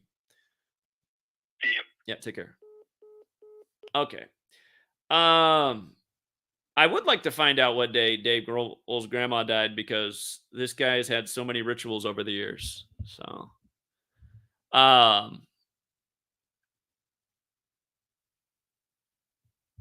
yeah, I just see late July. So they're not, maybe Dave Grohl doesn't want the specific date out there in case it was a ritual, so that we can't put another video out like what happened to his drummer and what happened to Kurt Cobain. Maybe Dave said, let's keep the date out of the headlines. Let's keep the date out of the headlines. I don't want to see another decode done on me. But yeah, I mean, we don't need to even prove whatever happened to Dave Grohl's grandma to further expose what Dave Grohl's about. So that's been proven for a long time. 850. Hey, Zach, what's up, man? Doing the stream. Hey, just so you know, I do have part 1 of the podcast done that you came on for. I have something interesting for you to look up, though. This movie came out last Friday. I'm sure you've heard of Dragon Ball, the anime. They came out with a movie this last Friday. It's called Dragon Ball Superhero. And in the box office, they made $20 million, $20.1 million. So a big fat 201. And another movie came out that same day called Beast. I don't know what the movie Beast is too much about. As you know, I've been kind of busy with the podcast, but what I did find out is that the character in the Dragon Ball movie, his name is Beast Gohan, and it's funny how all of it played out. I was wondering if you looked into it, because there's no. They just got that big fat 201 right there, man. I mean, really? 20 million.1. Sure. I like all the information you just found out on the base that simulated a Malcolm Virgo that opened on the day Pearl Harbor Day happened, and then how the base was named on the day leaving 201 days left in the year. So, I mean. Did you know I was just there the other day? I talked to a sergeant, and I told him about your channel. I just said I was like I wanted to sound legit with them. I'm like, oh yeah, I'm an independent news journalist. I work with GematriaEffectNews. Because if I said, well, I'm Truth Vibration Podcast, he probably wouldn't take me serious, you know? Well, yeah, I mean, yeah, I know. For people who don't know, this man's down in Florida now, and he just, again, we've always talked about Operation Amalgam Virgo, the simulation done by the government June 1st, 2001 of Al-Qaeda attacking the U.S. with cruise missiles and the huge ritual of that. Well, he noticed that base where they simulated that was literally opened on Pearl Harbor Day. Again, they called 9/11 the new Pearl Harbor. Buildings 1, 2, and 7 fell. Pearl Harbor was on December 7th. But then he also noticed that they named that base where they did the simulation on the day leaving 201 days left in the year, like how 2 towers became 0 before it became 1. And again, I mean, it's just, they've been doing the same and by the way, they named that base on June 13th, which is the same day in history that they created the nation's military propaganda department. And that's the day the Pentagon Papers came out in history. That day comes up a lot, June 13th. So. Oh yeah, I just. Because I'm editing the podcast, and one guy before you got in there was just, he thought Malcolm Virgo was complete nonsense, and I'm doing research, so when this guy watches it, he's going to see the real deal. And then I noticed that June 13th thing. I'm like, are you fucking kidding me? God. who thought Amalgam Virgo was nonsense? Yeah, his name's Fundy. He's the guy with like 1 million subs on TikTok. I guess I scared him away when I mentioned Malcolm Virgo and Event 201 right before you got into the podcast.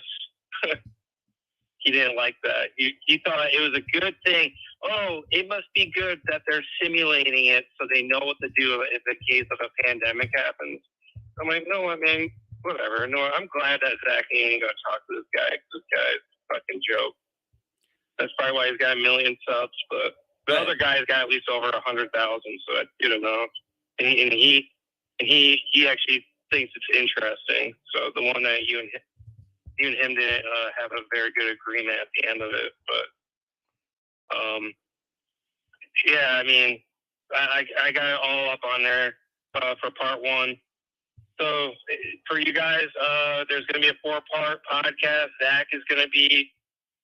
You're in the end of it though, Zach, on this one, because it's taking me so long to edit this that I finally just got it done. So it's taking me like 3 days to edit it. So there's a little bit of a cliffhanger, but if you guys want to stay tuned, 8 p.m. Central Standard Time, it will be coming out. And then I guess, Zach, if you want to listen to it so you can hear what we were talking about before, that would be cool. Up to you. I know that you're busy and you're about to go. Do you know what day you'll be arriving in Milwaukee? Just curious. I don't know. I don't have any. I'll just be playing it like ear like I always do, but I'll be putting the message out there for people in the city as I pass by. So, are you going to Marquette? That would probably be the ideal spot to stop by. I'll talk about Tommy Boy, how it starts with the big old 201 and how he died. And again, for people who haven't seen Tommy Boy, it starts at Marquette, the Jesuit University, and he's taking test number 201. It says it right on the top. And then the question's about John Hancock, but he doesn't know the right answer, so he writes Herbie Hancock. And then he ends up dying in history, so we're told, in the John Hancock Tower, which is also shown at the end of Tommy Boy, the movie. So I didn't even know that. That's crazy. Doesn't surprise me. I'm gonna have to rewatch that movie. yeah. It's a good movie. But yeah, I just wanted you to know about the 201 thing with this Dragon Ball movie and with the the word beast. Because they've been talking about this beast shit for so long now. So I was seeing if maybe you might see something that I couldn't. I don't know if you know anything about Dragon Ball. I used to watch it as a kid a lot. Yeah, I don't really know anything about the cartoons or the anime. That got popular probably like 5 years after my age group. So Oh, okay. Well, I'm like 5 years younger than you, so that makes sense. yeah. All right, man. Well, thank you. I'll talk to you whenever, next time you go live. All right, appreciate it, man. Take care. Yep. All right. Yep. Bye. Yeah, check out his show, Truth Vibration Podcast. But notice when Kurt Cobain died, it was on the 81st day of Dave Grohl's age, and his full name's David Eric Grohl, which is 81 forwards and backwards. Again, Mark of the Beast, 81, Beast, 47, Kobe with his Beast ritual in his 666th game. By the way, they just broke the news about Dave Grohl's grandma on his 216th day of his age, which is the product of 6 times 6 times 6. And recall his drummer died 70 days after his birthday this year in Colombia, which equals 70. But in reverse, Colombia is 146, and he died 146 days after the Foo Fighters were brought into the Rock and Roll Hall of Fame. So, again, just that forwards-backwards thing, the rituals all over. He was at the Four Seasons, got those kill numbers. So, yeah, I just remember there was a big 666 thing in the film that they just put out right before the death. Oh, no, yeah, that's right. Dave Grohl, he went to the Jesuit prep school that's at 201 Cambridge Road. How about that? Dave Grohl went to prep school, Jesuit prep school at 201 Cambridge Road. I'm sure it's just a coincidence. Oh, the name of the movie they did was Studio 666. So now they break the news of the death of his grandma. Here's what I want you guys to see about this. Okay. I never spell this word right. Let me see if I got it right. Okay, I spelled it right. So the evil half of Kabbalah is the clip-off. And in reverse Sumerian, which is just multiplying the alphabetic order times 6, it equals 666, right? 666. 6 times 6 times 6 is 216. His grandma, the news of her death breaks on the 216th day of his age on 17/8. Kabbalah's 178. The evil side of the Kabbalah has the 666 connection. You know? He's got the 81 in his name, like Mark of the Beast. Not organic. Not organic.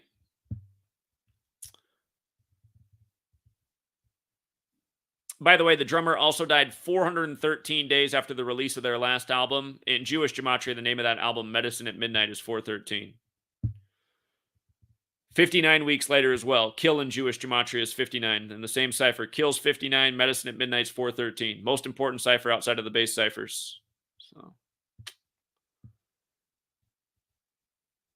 yeah. Anyway. You learn Gematria, you see through the rituals. If you're a moron and you learn Gematria, you'll still see nothing because you don't want to see anything because you like living with your head up your ass and marching along beside the evil, I suppose. So, anyhow, nice long stream, way longer than I meant for it to be. I think it's because I secretly don't want to write my book. But shout out to Truth Vibration Podcast who chipped in $2. Again, Truth Vibration, that's his channel right there, Truth Vibration Podcast. He's trying to get more active in the community. He's trying to help get out the work, the knowledge, the research. And yeah, he got me on this past weekend with some guys that have big followings on TikTok, but they were drunk and, I mean, it was mostly a waste of time. So we'll see if anything comes out of it. What's up, 607? Yo, where IBM was founded, it's 201 in the most simple cipher. Where was Endicott, New York. Endicott, New York is where it was founded. Well, that makes On sense. the, Big Tech 201. Okay. On the 167th day of the year, Let's see. and 167 is the 39th prime, like New York. Endicott. And Did I spell it right? Endicott, New York. Yeah, there it is. 201. Yeah. And Kobe Bryant's favorite baseball team was the Mets, and his favorite player was Darryl Strawberry. Uh-huh. And you won't believe, from Kobe's birthday until Darryl Strawberry's birthday, it's 201. 201 days. 201 days from Kobe's birthday till Darryl Strawberry's birthday. And no. I think it's Darryl Strawberry's birthday is there's a 201. I'm fucking up. There's a 201 with Darryl Strawberry's birthday and synced up with Kobe Bryant's birthday.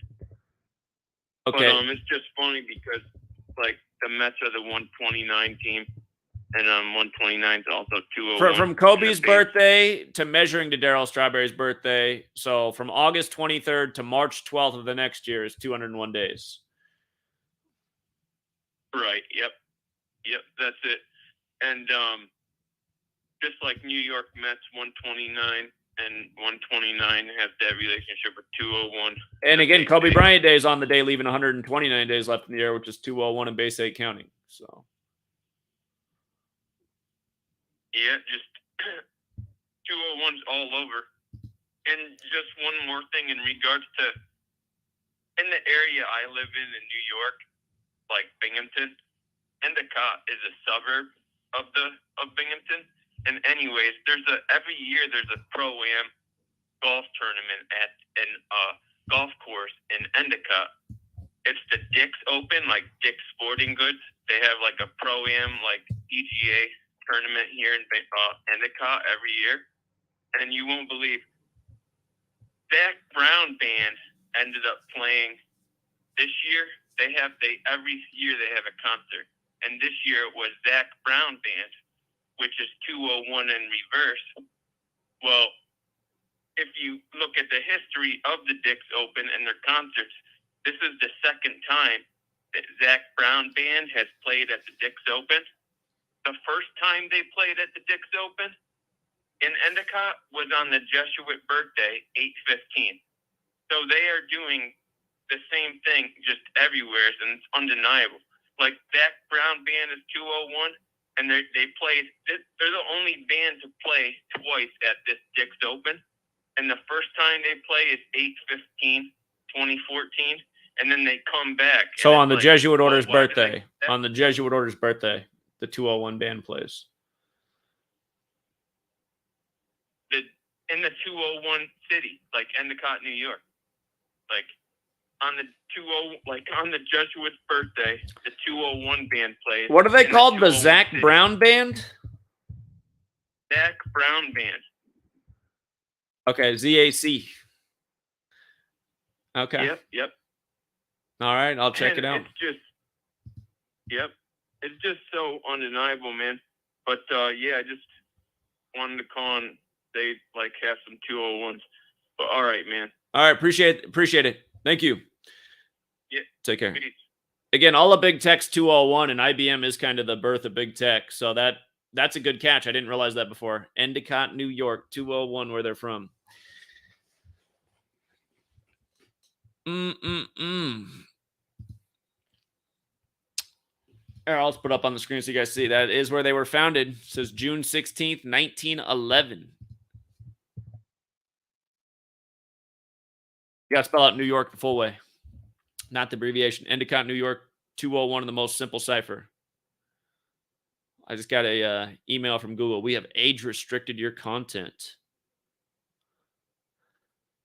Oh, they age restricted my content about Joe Biden gloating about assassinating Osama bin Laden's right-hand man on the last day of the Ignatian year, 11 years after Osama. Yeah, like that needed to be...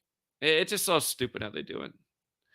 Anyway, we'll leave it there, you guys. Nice, long, healthy stream. Thanks to all the people who called in with something helpful.